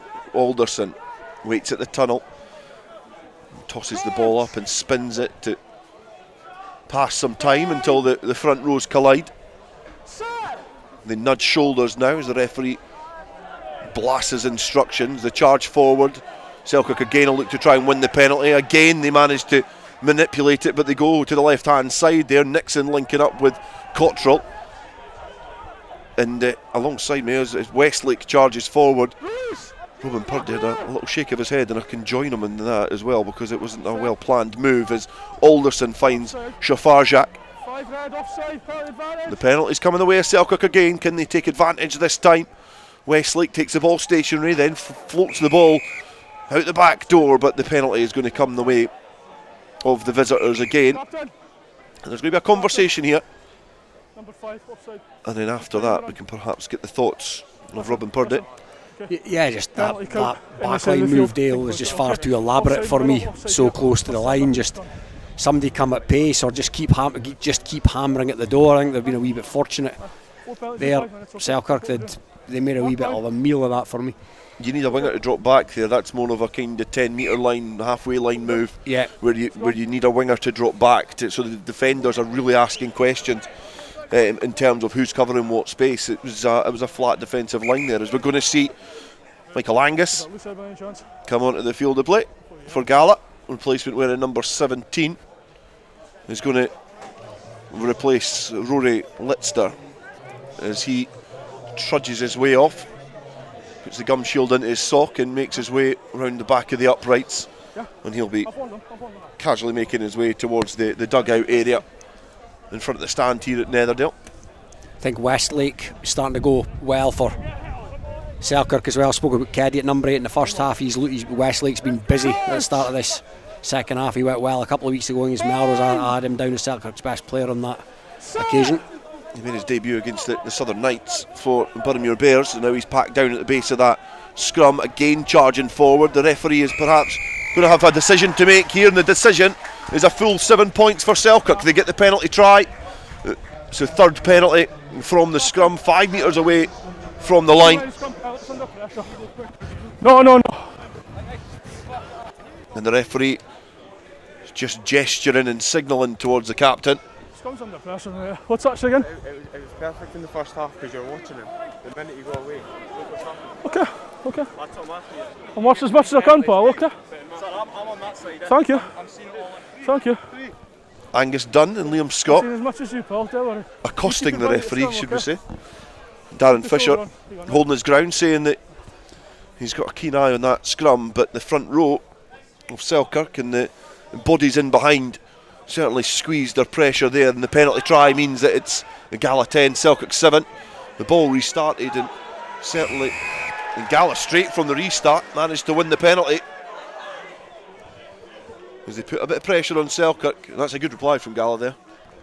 Yeah, it's exactly what they'll have wanted. It was a great start to the second half for Selkirk. I would imagine there have been some choice words in there at half time, and they've responded very well, but yeah, another penalty given away, and Peffers will bang this into the corner. Has he gone too far with that? No, perfect execution by the stand-off. Good kick into the corner there from Peffers, and it's a chance for Gala now to flex their muscles up front, and players like Sir Michael Angus will be wanting to make an impact from the bench and show what he can offer. Todd, a rangy hooker, throws in, and it's went over the head, but being well gathered at the tail from Gala. So they still have possession, and perhaps a scrappy line out there not going to plan, and now Angus Dunn ducks a shoulder and carries forward. Scott acts as scrum half. He just tips it on to Richie Todd, who is working round the corner. Well defended yet again from Selkirk. Keddy acting as scrum half now. Ayer now just throwing the bodies out the road as Peffer's got the ball in hand. He just tips it on to Nicholson, who's running that short line, that acute line back into traffic. And Selkirk do well yet again to marshal the Gala attack. Round the corner comes Angus. Presents the ball back for the rest of the Gala forwards just to size up their options. One of them is to give it to Robbie Irvin. He rolls the challenge there as Keddy picks the ball up at the base, and then again finds a willing runner, just plucking the ball off the shoulder is done. Picks and goes round the corner, tries to find the gap there, but Westlake and Eason are waiting as pillar and guard. Peffers bounces off the feet and he's been tackled well by Turnbull and Nixon this time. Again, Selkirk committing bodies in ones and twos for the defensive effort. Turnbull and Nixon linking up yet again and charging back this time with the Gala attacker. Looking to try and rip the ball free, but Gala relinquish a couple of metres, but they do arrive with the ball yet again. Gala looking composed and going through the phases and the passages of play here, trying to test and probe this Selkirk defence. Scott almost got on the outside of it as Ayer now finds Peffers. He gives the ball to Russell Kerr. He's well defended and he's in all sorts of trouble now because the Selkirk bodies are there. The referee got a keen eye on this. I don't know where that ball is, but the referee in gesturing that there's a Gala hand in there, and the penalty does go the way of the suitors. But great defence from Selkirk. Yeah, somebody flew up out the line there. I think it was McComb. Again, good defence in the first half by him over the ball, and good defence there with the tackle. Let's go back to the Gytes. Euan Welsh. About 10 minutes played in the second half here at the Gytes, and Peebles have equalled the scores, so a Donald Anderson penalty that takes the scores to Peebles 15, Melrose 15. A penalty here for Aaron McComb, but not from the tee. It's been punted from the hands down towards their own 10-metre line, just a couple of metres over that segregated line that makes the 10-metre mark here at Netherdale. Fraser Eason is quickly across there, ready to join the gloved up AR on the touchline. Conversation with Luke Petty before the rest of the Selkirk players join, but Darren Fisher is perhaps going to just have a little chat with the forwards. They're asking them to join the line out quickly, and Westlake goes to the front.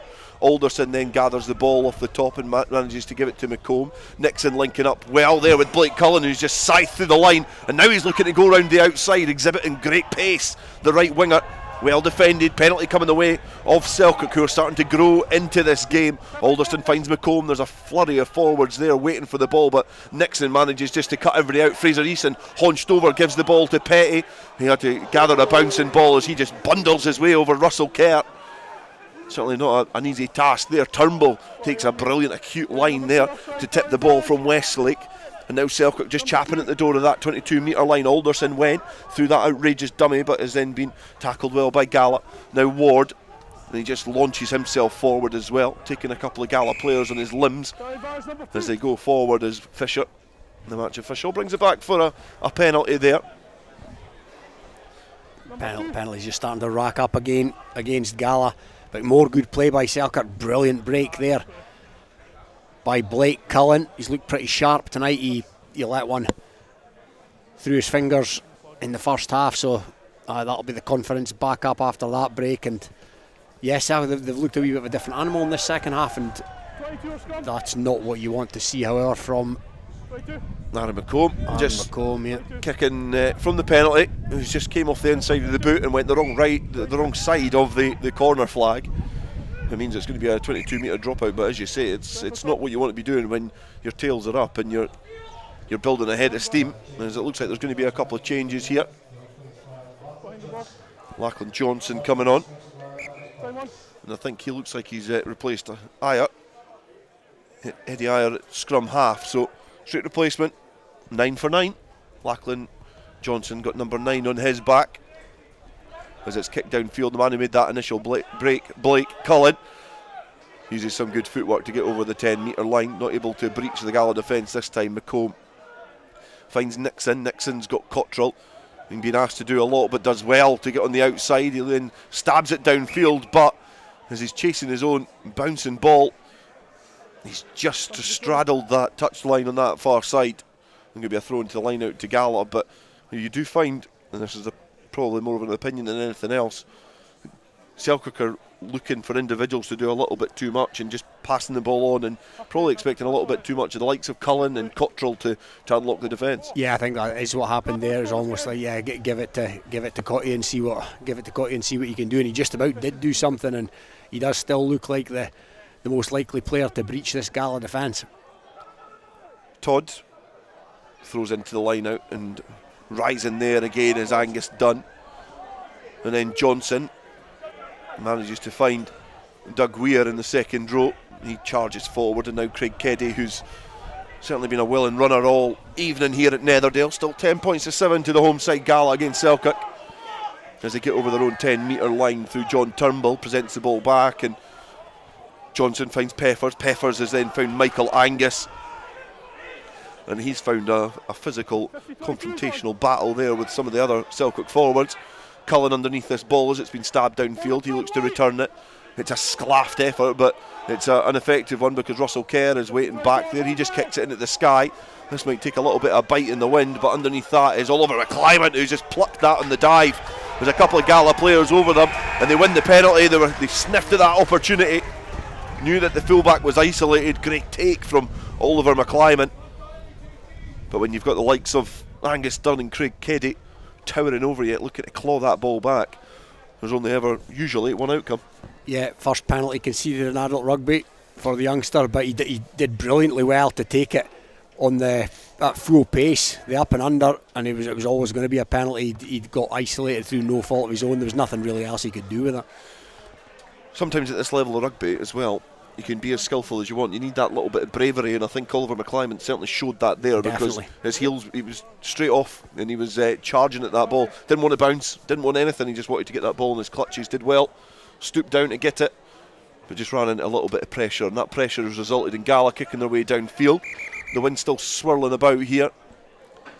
There's a referee blasts his whistle because I think there's going to be a replacement there. It looks like Callum McNeil, wearing number 18, is going to come on for Selkirk,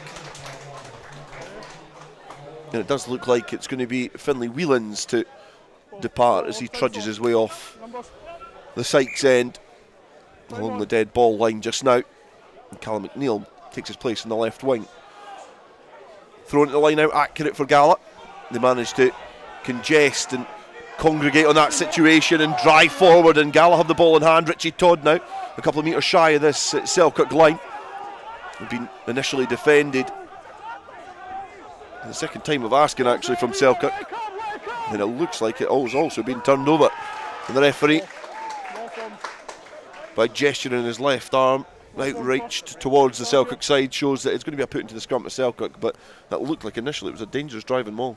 Yeah, it looked for all the world that Gala were going to score there, but Selkirk have done well to nullify the threat once again, because we are kind of getting to that point in time in the game where if Gala score next and convert it, then there's just that wee bit of daylight between the teams.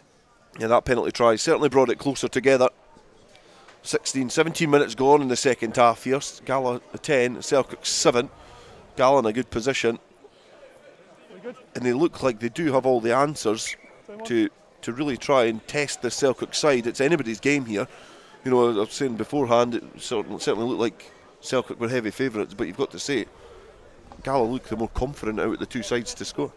Yeah, just playing with a bit more freedom, a bit less pressure.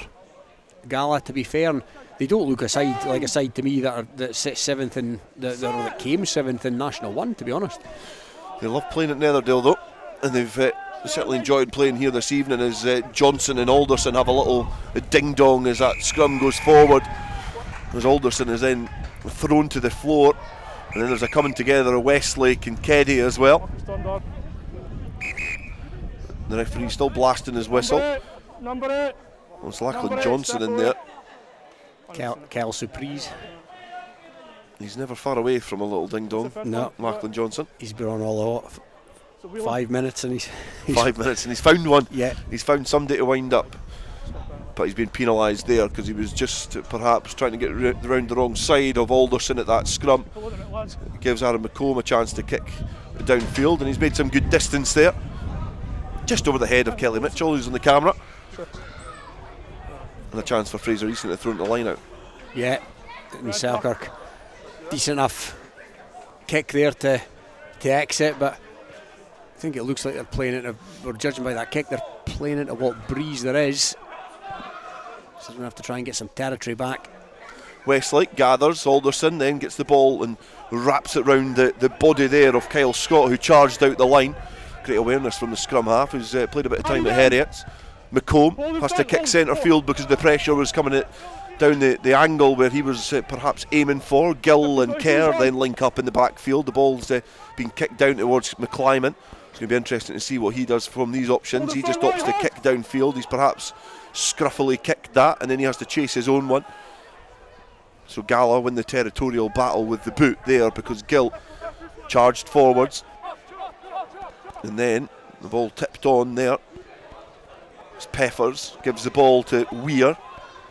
He's now on the ground and he's got a couple of Selkirk players there trapped in that breakdown. I think that's perhaps a cruel penalty, but Lachlan Johnson then just kicks forward. The bouncing ball has been well gathered there because Angus Dunn is on this and he's galloping his way towards the try line. The swan dive over from the captain, and as soon as the penalty was called, there was no second guessing what Lachlan Johnson was wanting to do.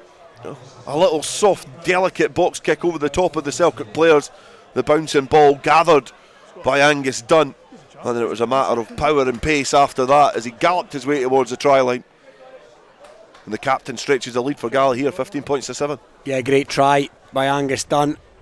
He's been an impressive performer for the home side tonight, and spoke about it just earlier on.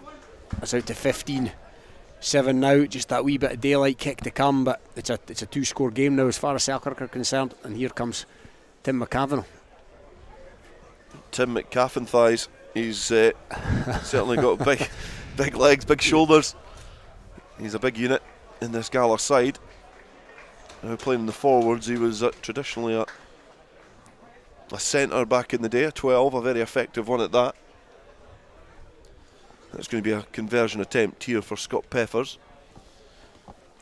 So Doug Weir's been withdrawn. And Peffers now, right-footed kick.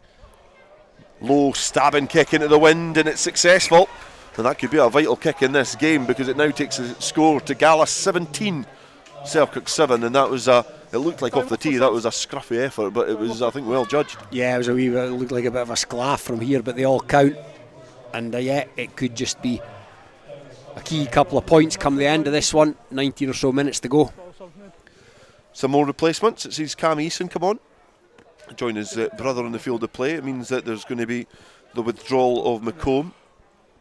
Can also see that Guy Mallon is also on for Selkirk.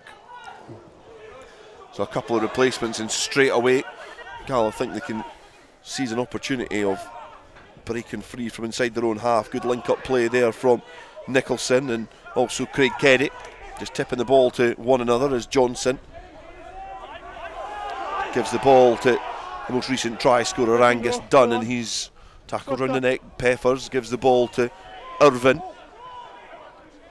Big Tower in second row just stays upright in contact to try and barge his way through that white wall of defence. Peffers now kicks downfield, thinks he sees some space in behind there. The replacements, Oliver McClyman and Callum McNeil, have to get back together. McClyman, a scream from him as it comes off his boot, because I don't think he's too happy with how it ended up, because Gala now on the halfway line have a chance for an overlap. Collins almost gave the ball to Dunn. There was a cries to use it from the Gala spectators here in the stand at Netherdale, but I think probably a wise option was to try and straighten up the line and secure the ball. Gala have the ball in hand. Kerr back inside to Nicholson, who's on that soft shoulder. He does well to power forward towards the 22. Johnson now finds Kerr, who's up at first receiver yet again. And burrowing through contact is John Turnbull. He's now breached that 22-metre line. Craig Keddy charges forward, being met by Turnbull, presents the ball back so Johnson can find Peppers. He travels with the ball in hand, then gives it to Ben Gill. He's got Scott for support, but he was challenged well before he gathered the ball. And I think there's only going to be one outcome here, Robin. I think there could be two outcomes here. Well, two. Yeah, two outcomes, and it should be a penalty try and a yellow card. Great line from Gill. Excellent line from Gill. Scythe through the defensive line after some good work from Peppers. And it would have been the try the try on the 100th. Let's take him out of the picture, okay? Is there a defender there? I think there is. You happy a penalty try? Penalty try, 22. 22, number. Selkirk 22. Selkirk 22, please. 22. So, 22. You can hear that. 22, that's 66 now. You said it 3 times, but I think eventually Ryan Cottrell gets the message. And his reintroduction to Selkirk Rugby Club has resulted in a bit of an impact, but a smile with the AR as he trudges off. But just a mistimed challenge there. He's got the pace to get back and tackle Liam Scott, but just far too early and far too obvious there from the replacement back, Ryan Cottrell. And it means now 24 points to 7. Gala lead. A couple of penalty tries in the game, but that one is certainly justified from the match official. Cam Eason getting play back underway, and he kicks it down the throat of Craig Keddy. The 14 men of Selkirk now have to try and claw their way back into this game. 24 points to 7 they currently trail, and Angus Dunn carries forward into Mallon, who's trying to wrap up his opposition. Peppers stabs it over the top. The bouncing ball has ended up in the hands of Tim McCavanagh, who was definitely offside when that ball went over the top. So Cam Eason is there, ready, ball in hand to kick downfield, but Alderson is gathered. And I think it's going to be Alderson to take up kicking duties here. And he sizes up the left-hand side here. He's got an equally big boot as well, scrum half. Quite a depth from the tee, and he's taking it just towards the 22-metre line. But Gala, especially that last passage of play, I think the penalty try probably takes away from the build-up play, patience with the ball in hand. But again, Ben Gill is shown that, you know, for a winger in National 1, he should be playing at a level a bit higher up, and he's hoping to do that in Gala colours in the next couple of years. Yeah, definitely. He's a good player, and that's why he's in the south. I'm just absolutely gutted for Liam Scott on the occasion of his 100th game in a Gala jersey. He's had that try taken away from him. Kick downfield from Ben Gill, and it's bounced and stayed in, so Selkirk are slow to react and watch this one. Callum McNeil, he's given a chance to try and foray forward, and he beats the first challenge, and then he's round the outside of a couple, kicks over the top, and then he runs into Lachlan Johnson, who just was standing his ground. I think the match officials are not too happy with this. Scott Peppers finds himself on the turf. Lachlan Johnson finds himself square up to Luke Petty. Well, over this side, Blake Cullen keeps his distance towards the stand, well away from any confrontation. Ross Nixon just having a conversation with the match official. There's Johnson. Okay. If you stay big, that's fine. You lift the shoulder. I'll just stop them. Happy on you, Brian. On me. Keep going. Well explained from the match official, just saying that he'd obviously dipped the shoulder. He was in the road, but he's fine if he's in the road, but he can't make an attempt to protect himself, essentially.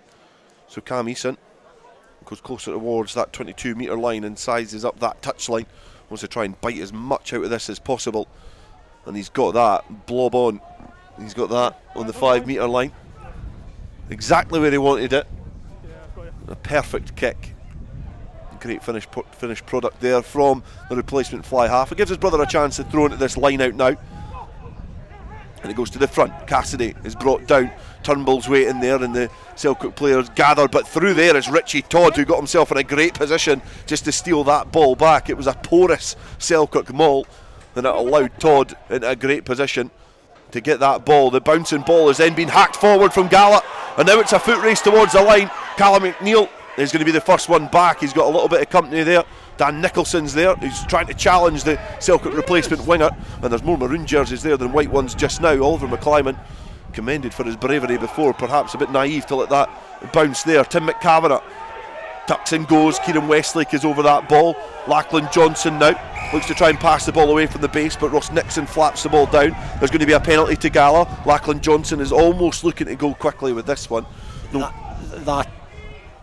That to me, Dale, is the most stonewall yellow card you're ever likely to see. That was a cynical professional foul there from Nixon, surely.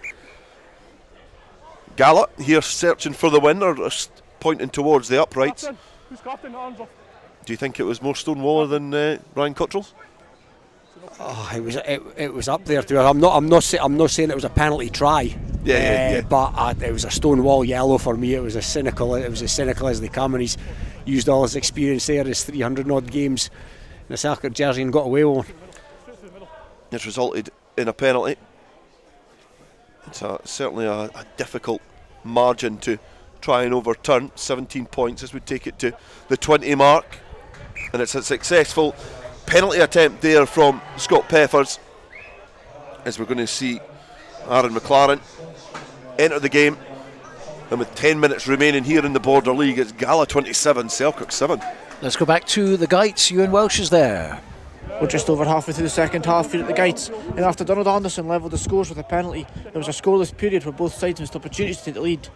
However, after a period of pressure and plenty of dominant phases, one of the Melrose forwards is anonymously crashed over, and Hutchison's conversion means as it stands it's Peebles 15, Melrose 22.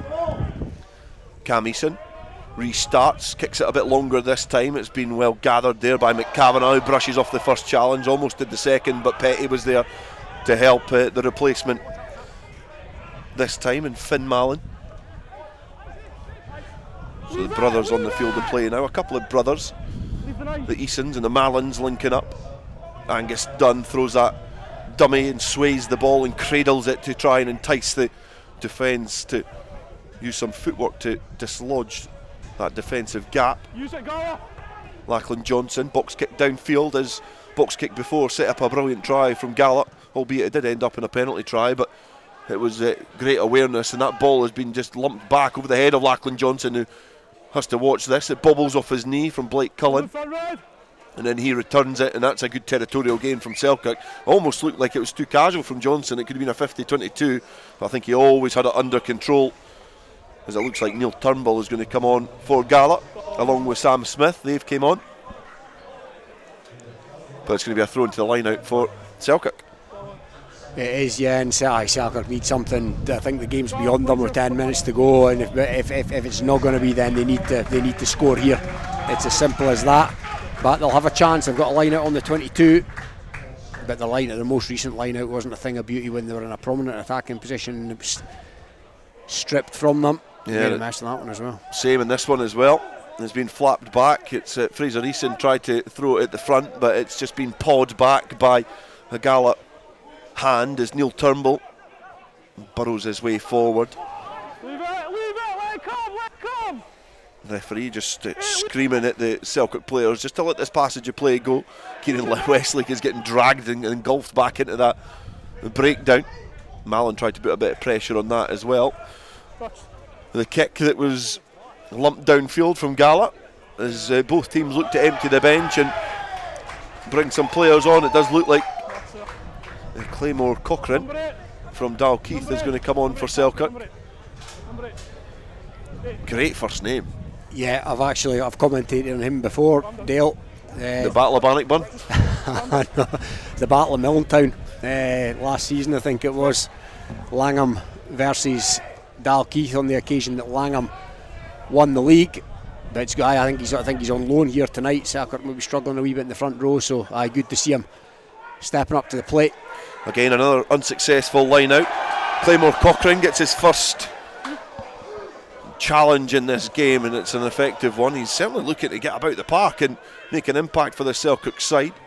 Just folding in behind the defensive line as Gala look to stretch the field. They're breaking free from their own half. An offload there from Jack Niven, just not able to find the right hand there of a teammate. And it does look like Ryan Cottrell's time in the sin bin is now up. He's back on the pitch, and Selkirk will welcome that. You feel that the game is perhaps beyond them now. They've very seldom looked like scoring. However, with the changes in players that are there, the likes of McClymondt and Obviously now Cottrell, Eason as well at fly half, McNeil who's come on. They've got players that can still pose problems. It's just getting them in the right position. They just don't look like they're benefiting from the right type of ball, the right type of space this evening. No, it's just been a bit bitty from Selkirk, a bit fragmented. They've looked like a team that's got a few newer, less experienced faces in the ranks, and that augurs well for going forward. But it's not going to see them pick up points this evening. Coming the 10-metre line is going to be readdressed, and it's not actually, because the referee is just going to give the penalty the way of Gala.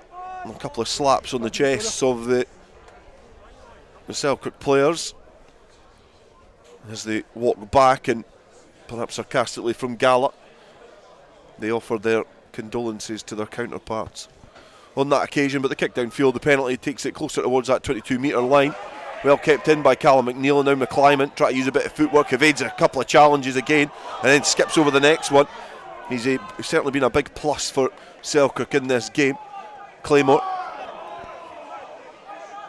Cochrane carries forward, and then passed into the hands of Westlake. A weaving run out of trouble there, but again goes to the ground prematurely perhaps as Eason gets the ball to Nixon. Nixon looks to stab it over the top. There's a little bit of space there, and the ball's been held up on the ground, and lucky Tim McCavanagh tried to slide into that, because he just slid right into the path of where Ryan Cottrell was scampering into and stopped his momentum. He perhaps would have caught that ball as the box kick downfield has been watched there closely by Cam Eason, but it's just dribbled off the field of play, and it'll be another throw into the line out for Selkirk. But again, Gala just playing rugby in the right areas. Yeah, everyone going Gala's way at the moment as well. Bounces of the ball, it's all happening, it's all fine when you're 27-7 to the good.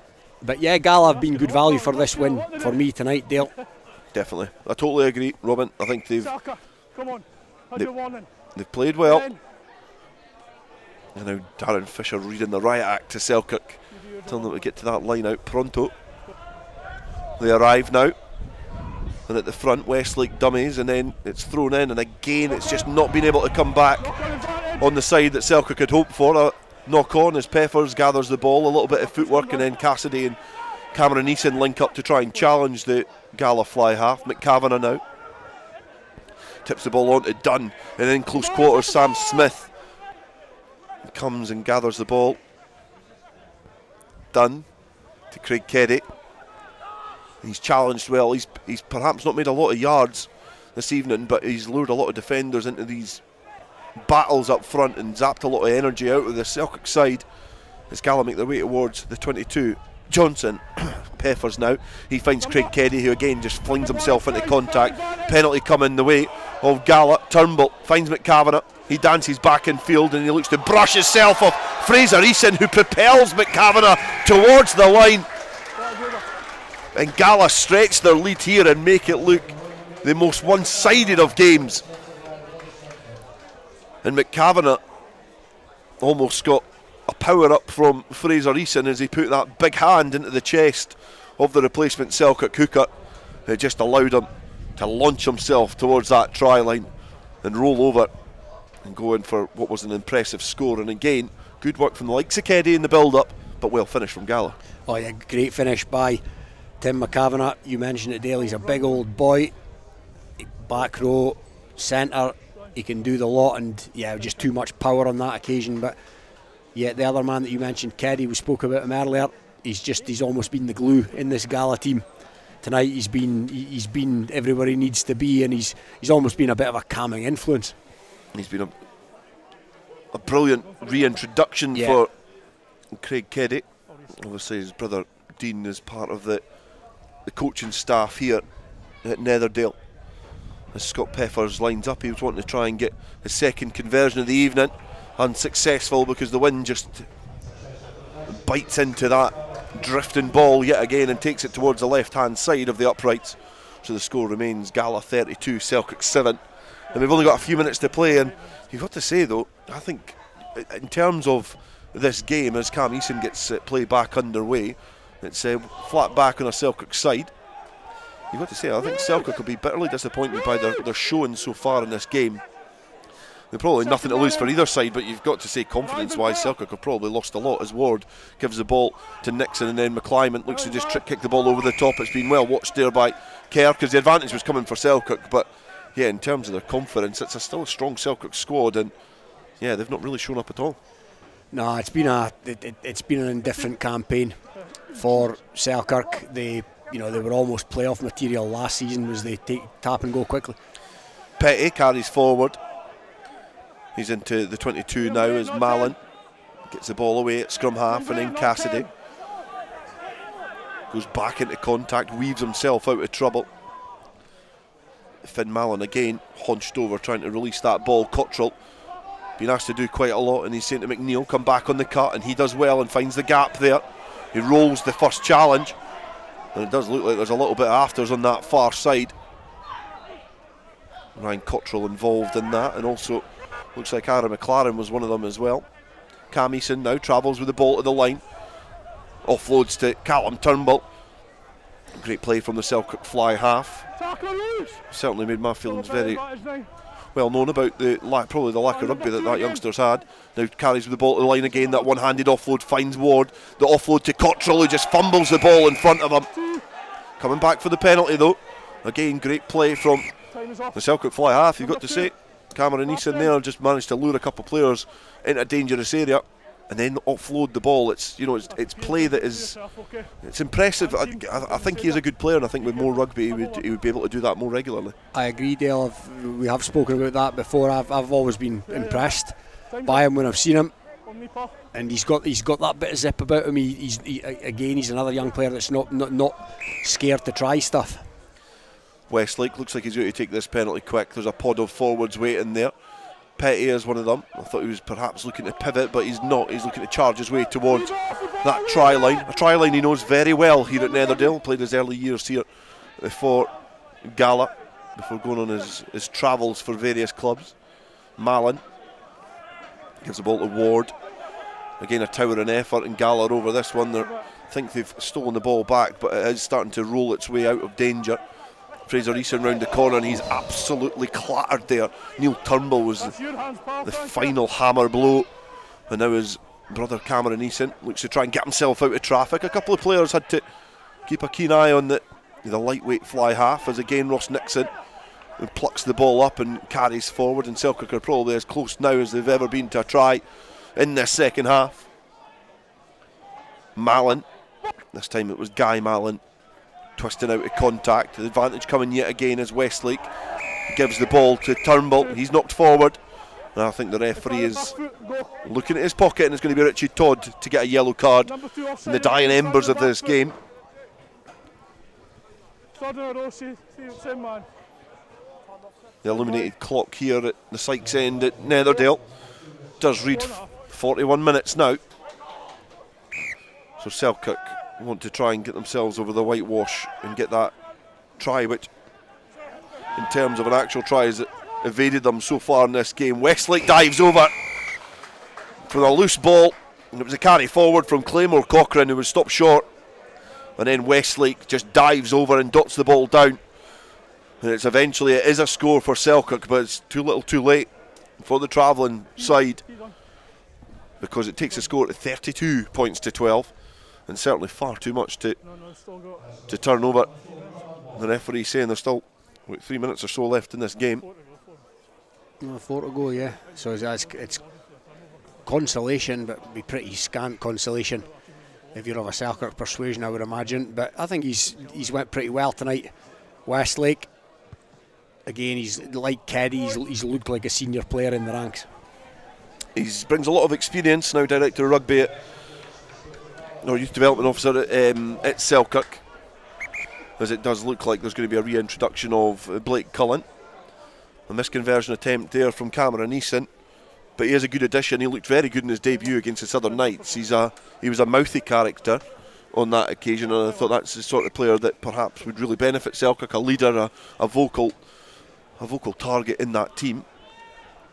But he's been humbled and quietened by his ex-teammate in the opposite jersey this evening, Craig Keddy, who was playing alongside him at the Boroughmuir Bears. Looking to get out of trouble there.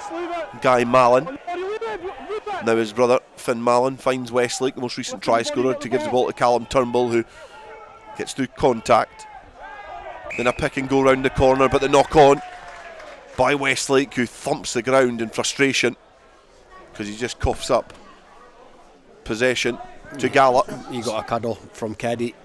A little cuddle from Keddy. Sympathetic cuddle from Keddy. Yeah, it'll probably fall on deaf ears though, because they're staring down the barrel of a heavy one-sided defeat so far. We've still got a couple of minutes left here, but it's still Gala 32, Selkirk 12. And they're still playing at the Gytes, Euan Welsh. Well, there must only be a few minutes left in this game, but Peebles have managed to level the scores through a well-worked try that got them right up in front of the posts, and then a few carries by the forwards, and then unleashing the backs allows them to go in under the sticks, and the conversion is successful. Takes the scores to Peebles 22, Melrose 22, and just a few moments left in this one.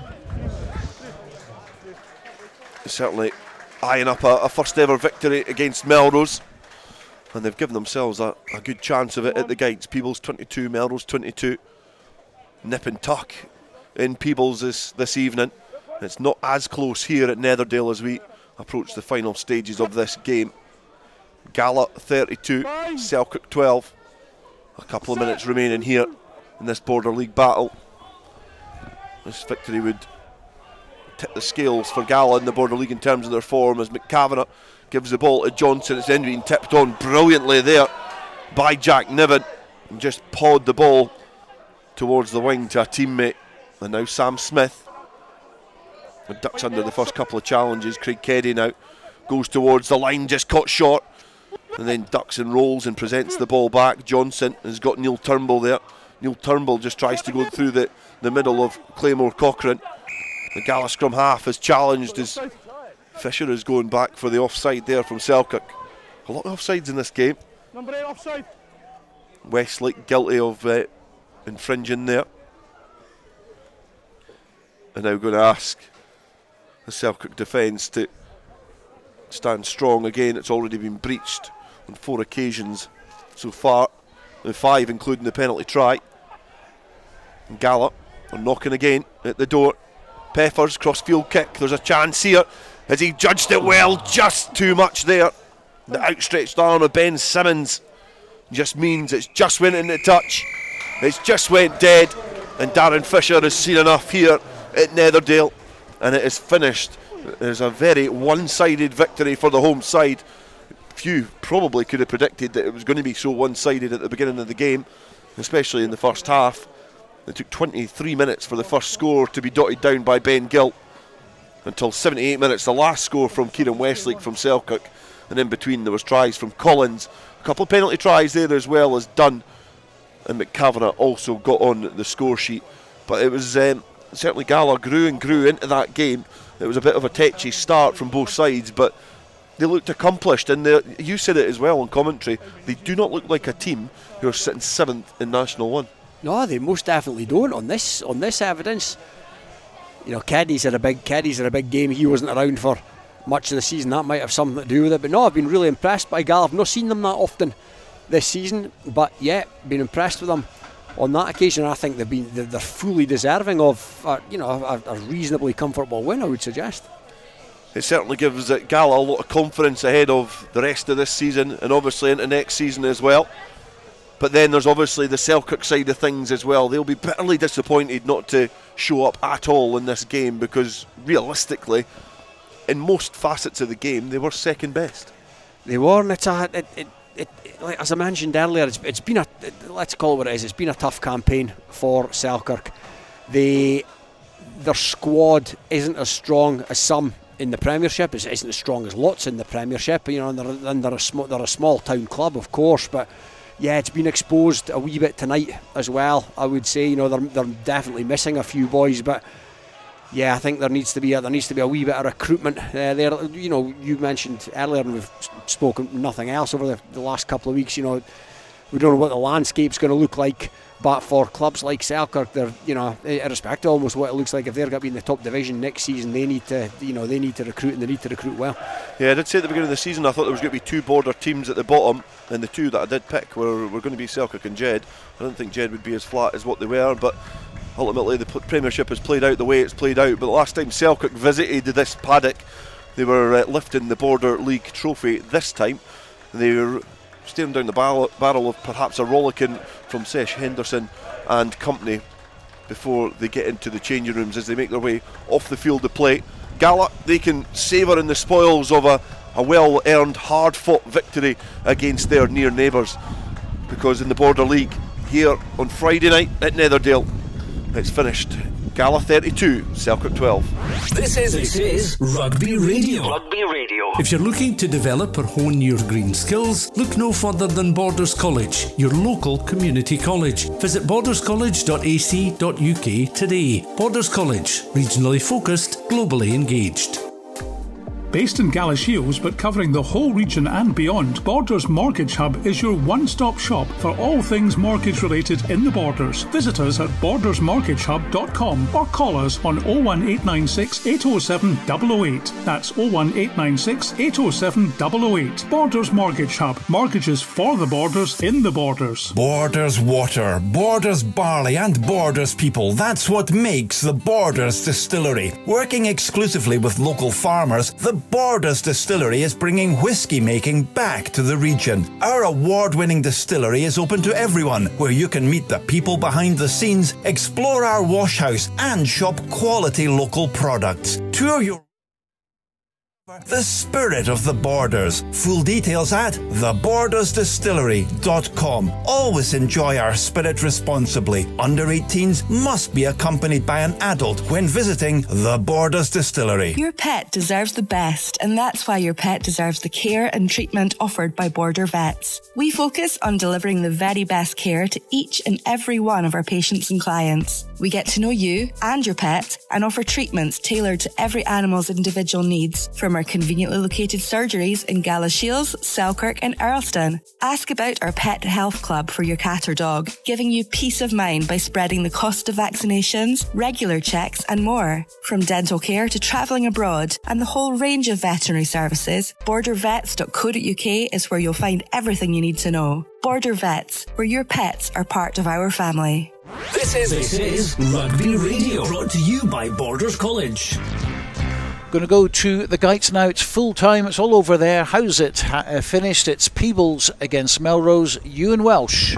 Well, it's honours even here at the Gytes, with no team able to score the winning try in the last few minutes. Both attempted, but neither could quite manage. There was even an attempted drop goal by Stuart Hutchison towards the end, but as I say, there was no available outcome, and so the score remains here as 22 apiece, and it ends that way with both teams sharing the points in the Border League. Full time here at the Gytes. Peebles 22, Melrose 22. And I think that's probably the closest that Peebles have ever come against Melrose in terms of winning, so they've got a draw there. Not quite enough for them, but a fine result for them, of course, and they'll be going to Aberdeen next Saturday. That's assuming that Aberdeen go out of the Cup against Orkney. We shall find out. If that does happen, they win at Orkney, then that game will be moved by another week. So that's how it's ended over there, 22 apiece. The table for the moment then, Hoyk at the top, played 4-1-4, 16 points plus 174.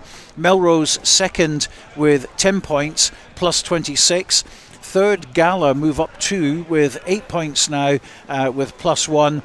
Fourth, Selkirk still on 8 points, minus 20. Fifth, Kelso also on 8 points but minus 35. Peebles are off the mark with 2 points with minus 46, and Jed Forest played 3-1-0 at the moment with minus 100. That's how the Border League is at the moment. Just a young gun with a quick fuse. I was uptight, wanna let loose. I was dreaming of bigger things and wanna leave my old life behind. Not a yes sir, not a follower. Fit the box, fit the mold, have a seat in the foyer. Take a number. I was lightning before the thunder. Thunder, thunder, thunder, thunder, thunder, thunder, thunder, thunder, thunder, thunder, feel the thunder. Lightning and the thunder. Thunder, feel the thunder. Lightning and the thunder, thunder, thunder, thunder. Kids were laughing in my classes while I was scheming for the masses. Who do you think you are? dreaming about being a big star. They say you're basic, they say you're easy. You're always riding in the backseat. Now I'm smiling from the stage while you were clapping in the nosebleeds. Thunder, thunder, thunder, thunder, thunder, thunder, thunder, thunder, thunder, feel the thunder, lightning and the thunder, thunder, feel the thunder, lightning and the thunder, thunder.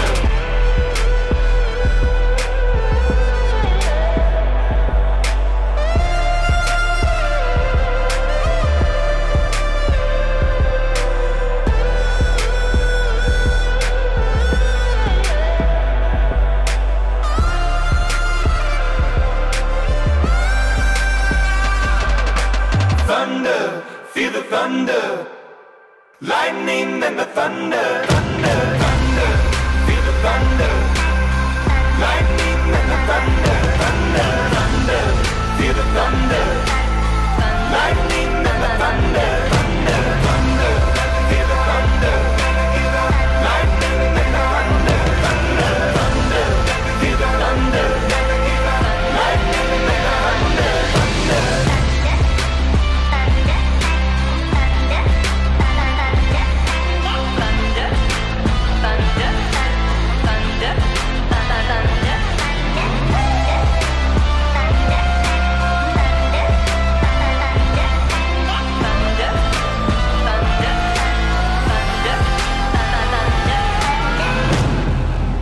Minutes after 9 o'clock on a Friday night here at Netherdale. It's ended Gala 32, Selkirk 12, and Liam Scott, making his 100th appearance for Gala, is talking to Robin Purdie. Liam, congratulations on the win.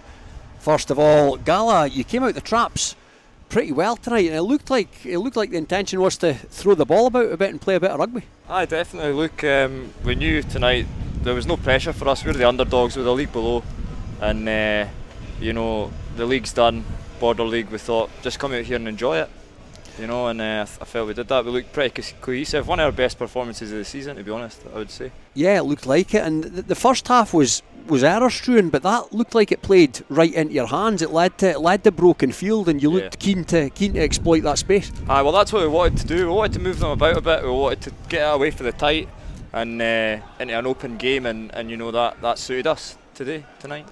And you went down the tunnel 10-0 to the good. What was the chat in there at half time? The chat was very much just to keep the intensity going. You know, we were getting quick ball at the ruck, and we were causing them problems just with the intensity, and we're trying to play a quick game against them, against their big forwards.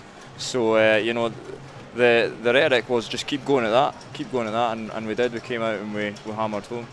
And they scored a pretty quick penalty try in the second half, but you never looked flustered at any point really from here anyway, and you kicked on from there. Aye, no.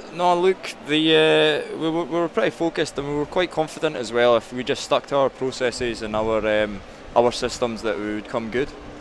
And of course, there's a milestone here at Netherdale tonight. Congratulations, first of all, your 100th game in the maroon jersey. You must be, of course, delighted to mark it with a win, but a very proud moment for you. Oh, definitely. Look, it's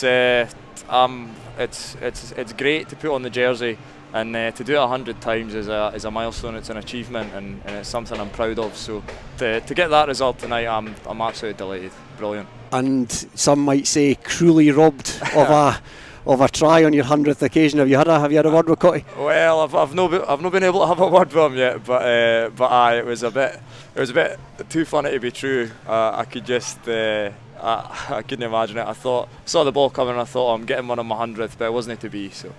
Well, you got the win nonetheless, Liam, and it was a great win at that. Congratulations again on the win, and more so for your 100th appearance. Thank you very much. So that's Liam Scott, Gala 100 occasions for the open side warrior, as we're joined here now by Kieran Westlake of Selkirk. And Kieran, it did look early in the piece, as I said to Liam, it also looked like you guys came here tonight to play a bit of rugby as well and give the ball some air.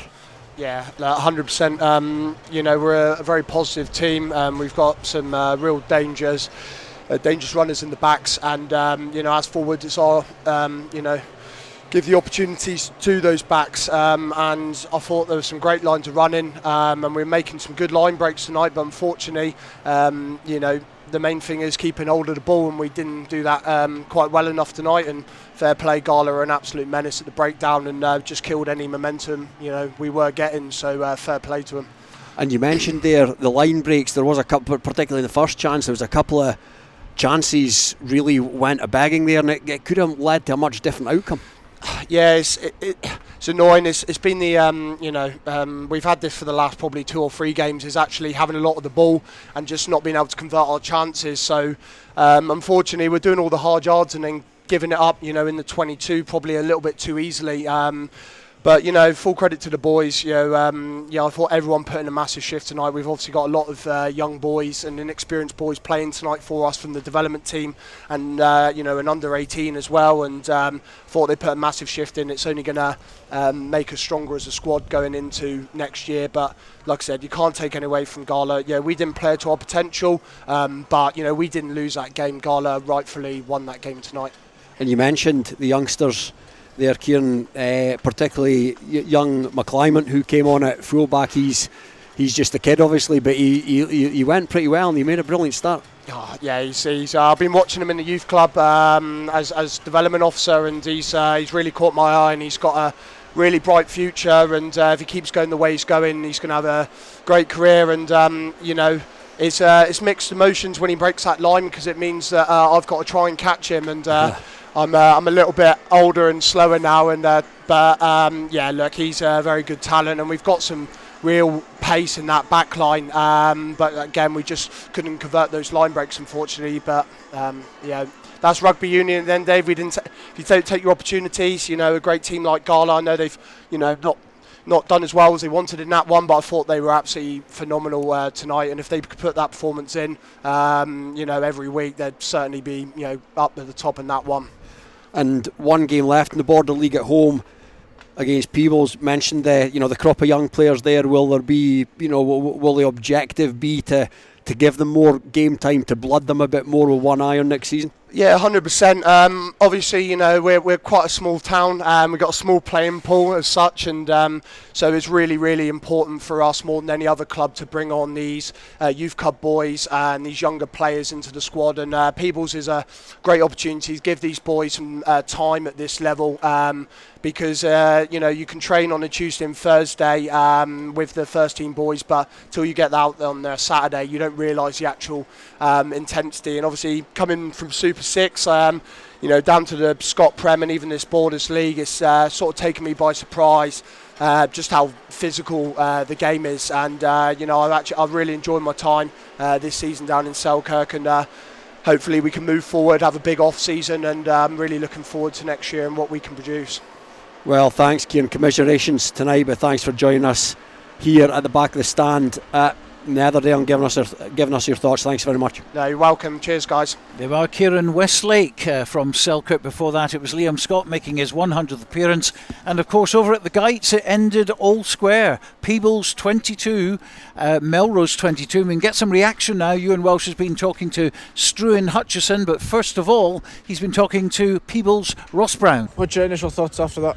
I'm pleased to say I'm disappointed. You know, people will probably look at the result and say, well done Peebles, but I actually thought we could have won that. I think that's the overriding emotion at the moment, is disappointed. You don't get many chances like that against Melrose, or certainly Peebles haven't in recent years. So yeah, pleased with the performance, disappointed with the result. First kind of 10-15 minutes, you kind of let them get away with a couple of tries early doors. It kind of, you know, some people watching it, I thought it was going to be a bit of a landslide, but then you kind of clawed your way back in the game, and at half time the game was very much open. Yeah, that's what we spoke at the start of the season, that we wanted to earn respect in the Border League. You know, we pulled out the National League Cup and decided to commit to the Border League. We really wanted to put a marker down, and hopefully leading into next season we've done that. So yeah, if the first 15 minutes had been different, then it might be a different result.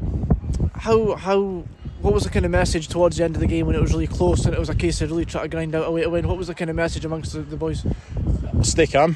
Obviously, both sets of supporters were getting excited towards the end. I think there was last play for about 5 minutes. We felt like we could go on and win it, so that was the overriding comment amongst the boys was stay calm, get the ball, go through phases and we'll score. And we did that. Obviously we levelled it, we just never quite got there, got over the line at the end. Obviously things move on quite quickly and you've got a big week now for the club in general. What's the kind of emotions around the club right now going into this big week? Everyone's really excited. A big thing for us tonight was getting through with no injuries, which it looks like we've done, which is a huge positive for us. So yeah, everything will build into next week. We'll have a big session Tuesday, relax on Thursday, go through our team run and get our shape sorted for Saturday, and yeah, we'll be ready to go come 3 o'clock in Aberdeen. It's a tough one to take, to be fair. Obviously coming away with a draw, it's a strange feeling. The messaging at half time was we probably didn't use the win to our advantage, and people certainly did that in the second half, played in the right areas, kept pinning us in, but we felt there, just speaking after the game, that the sort of fight and effort was there. It's just how do we push on, how do we sort of get that winning mindset to come through games like that. But I can't fault the effort. Proud of the boys, young squads, few changes, boys kind of playing out of their usual positions to what they've done in the regular season. So from that side of it, it's in a good place, but it's just grinding those close games out. I guess if you think back to 2 weeks ago at Philip Hall, we got on the right side of the result against Selkirk. Today we've drawn. So as I say, it's not a loss, which is positive, but it's a weird feeling. Obviously rushed off to a bit of a great start, and obviously the mood must have been quite uplifting and you wanted to kind of push on for that, but then you obviously let Peebles into the game. At what point do you have to kind of try and settle the boys and get them to kind of understand just to kind of keep playing the way you're playing? Yeah, and I think that comes into that winning sort of mindset, winning mentality that I just on about there. Like we've done that a few times this season, but in National 1 we've started well and we kind of pride ourselves on starting well, and then as you say, it's ill discipline, it's high tackles, it's not rolling away, it's hands on the ball in the ruck when they shouldn't be, and that just allowed Peebles to then find territory, field position, and our coach kind of talks about it. Sometimes we shoot ourselves in the foot, and we probably did that a little bit tonight. As I said, the message going into the game was to play at arm's length, keep Peebles at 50, 60, 70 metres if we could. We had a really strong wind, and I don't know how many times we kicked the ball in the first half. It'll be interesting to see that, but we certainly probably didn't utilise it to our advantage. So when you build that 12-point lead, you then probably want to keep them at arm's length, and we're the ones in the driving seat with a 12-point lead. Make them play out, make them run it back, but as I say, ill discipline cost us. It gives them territory, it gives them field position, which ultimately leads to pressure and then points on the back of that. Just finally, obviously a Friday night game towards the end of the season. What's that like from a player's point of view? A lot of the boys have put a big shift at work today and that kind of thing. How does that change compared to a Saturday? I love it, to be fair. You get a Friday night Border derby under the lights, as you say. Guys will have worked today, but I guess the good thing is it gives them our Saturday free. So we can now go and do whatever we want with our Saturday, as opposed to that kind of 3 o'clock kickoff. So it's that build up before the game. Game kicks off at 3, finishes at 4:30 or 5 o'clock, and before you know it, your Saturday's kind of gone. So I'm fortunate I don't do a manual labouring job, but guys that do, I guess it'd be a little bit tougher. But a good crowd down here tonight, so I definitely think Border derbies, Friday nights under the lights are good occasions to play, and I really like them as a player, I have to say. So there we go, Euan Welsh there with the wind at the Gytes there, talking to Struan Hutchison of Melrose. Always good to hear what Struan has to say, and Ross Brown before that as well from Peebles. That ended all square there, 22 points each. Here at Netherdale it was Gala 32, Selkirk 12, so Gala move up from 5th to 3rd place. Hawick at the top, Melrose 2nd, Gala 3rd, Selkirk 4th, Kelso 5th, Peebles 6th and Jed Forest 7th, and there's a long way to go still in the Border League. Italy under 20s 47, Scotland under 20s 14 is a result from Italy tonight. That's worth a little chat, isn't it? And we've got Robin Purdie back at the stand, absolutely freezing by the way at the back of the stand. This is actually cold colder. One, yeah. This is colder than Mansfield Park tonight, definitely, and I always thought that was the coldest, but there we are. That's a scoreline which kind of taken me a bit by surprise. Italy though under 20s, very, very strong. They are, Stuart, and it maybe isn't a massive surprise. I mean, they beat France last time out in France, and yeah, they've been building for a while, and they've got a great setup over there. And yeah, I think Scotland were always going to struggle tonight at under 20 level. Sadly, it's and people will look at the result and there'll be a bit of hoo-ha about it's Italy, but Italy have been performers at under 20 level for a while now. So don't get me wrong, it's never great to see Scotland get turned over, but that's where we are at age grade rugby at the moment. A couple of years ago, I mean, the under-20s Italians, we were talking about them then because they were still getting some big scalps there, and they're obviously beginning to come through. Yeah. They didn't come through for the World Cup, obviously. I mean, they were really the whipping boys at the World Cup, but we've seen the result against France, very nearly getting a win there. And of course, I think after that, Scotland taking Italy very, very seriously tomorrow. 2:15 kick-off. Oh, definitely, and I think I read today it's a sellout now as well. Yeah, 70,000. Yeah, so what a great occasion that'll be over there tomorrow, and Scotland absolutely won't be taking it lightly because they know that Italy are, as I've said before, Italy are firmly in the no mugs category nowadays, and they've got all these young boys coming through, and there's just a wee bit of groundswell of optimism around Italian rugby at the moment. Is how it looks from here. But yeah, it'll be a tough shift for Scotland tomorrow, but I do think they will win, and then we all go back to that decision against France. Indeed we do. But the team news, no Tuipulotu, of course. Cameron Redpath in for him. Tuipulotu is injured. Change at scrum half as well. George Horne coming in. I've always rated George rather highly, I have to say. He's very nippy. He gets things moving at the base of the scrum.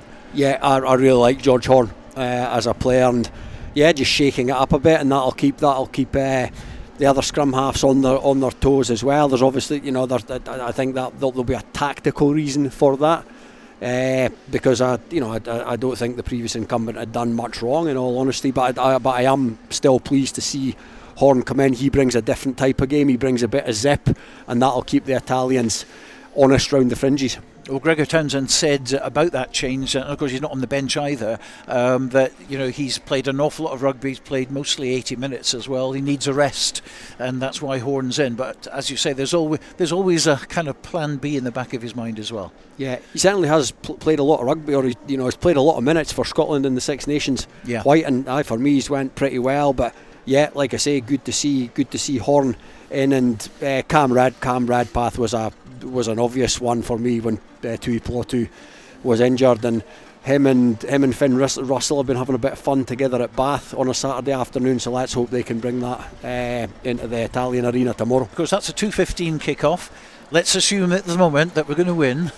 Yeah. And then it's England against Ireland, and for the first time ever, I think we want England to win that, don't we? Scots all over will be looking for an England win. Oh yeah, absolutely, to give us a sort of thread of a chance going into next weekend against Ireland. But we have to go and beat Italy first. But as I keep saying, and I'm not bitter about it at all, if whole championship could be defined by that decision. Yes, but whatever happens tomorrow, we're still going for the Triple Crown in Dublin. Oh yeah, well, we'll go for the Triple Crown, and I think it's been a positive campaign thus far, and certainly if we win tomorrow, yeah, I think all in all it's been a decent campaign, but the big test almost the big test for anybody in world rugby at the moment is Ireland in Dublin. It doesn't get any bigger, and that will be a different type of challenge altogether to what we'll face tomorrow, and I do think we'll come through tomorrow.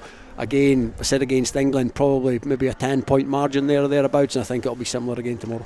Well, we'll keep our fingers crossed, Henry. That just about wraps things up, though, for today. My thanks to the team, Dale Clancy, Robin Purdie, Euan Welsh, Kelly Riddle and Colin Black for their work tonight. No show next weekend as it's Super Saturday, but we'll be back on the 23rd of March with the first of 3 live matches on Rugby Radio covering the south of Scotland in the Inter-District Championship. We'll be at Stony Hill in Musselburgh for Edinburgh versus the South. I'm chomping at the bit. I'm licking my lips. I can't wait for that to happen, and no doubt you will as well. But for now, from me and the team, a very good night.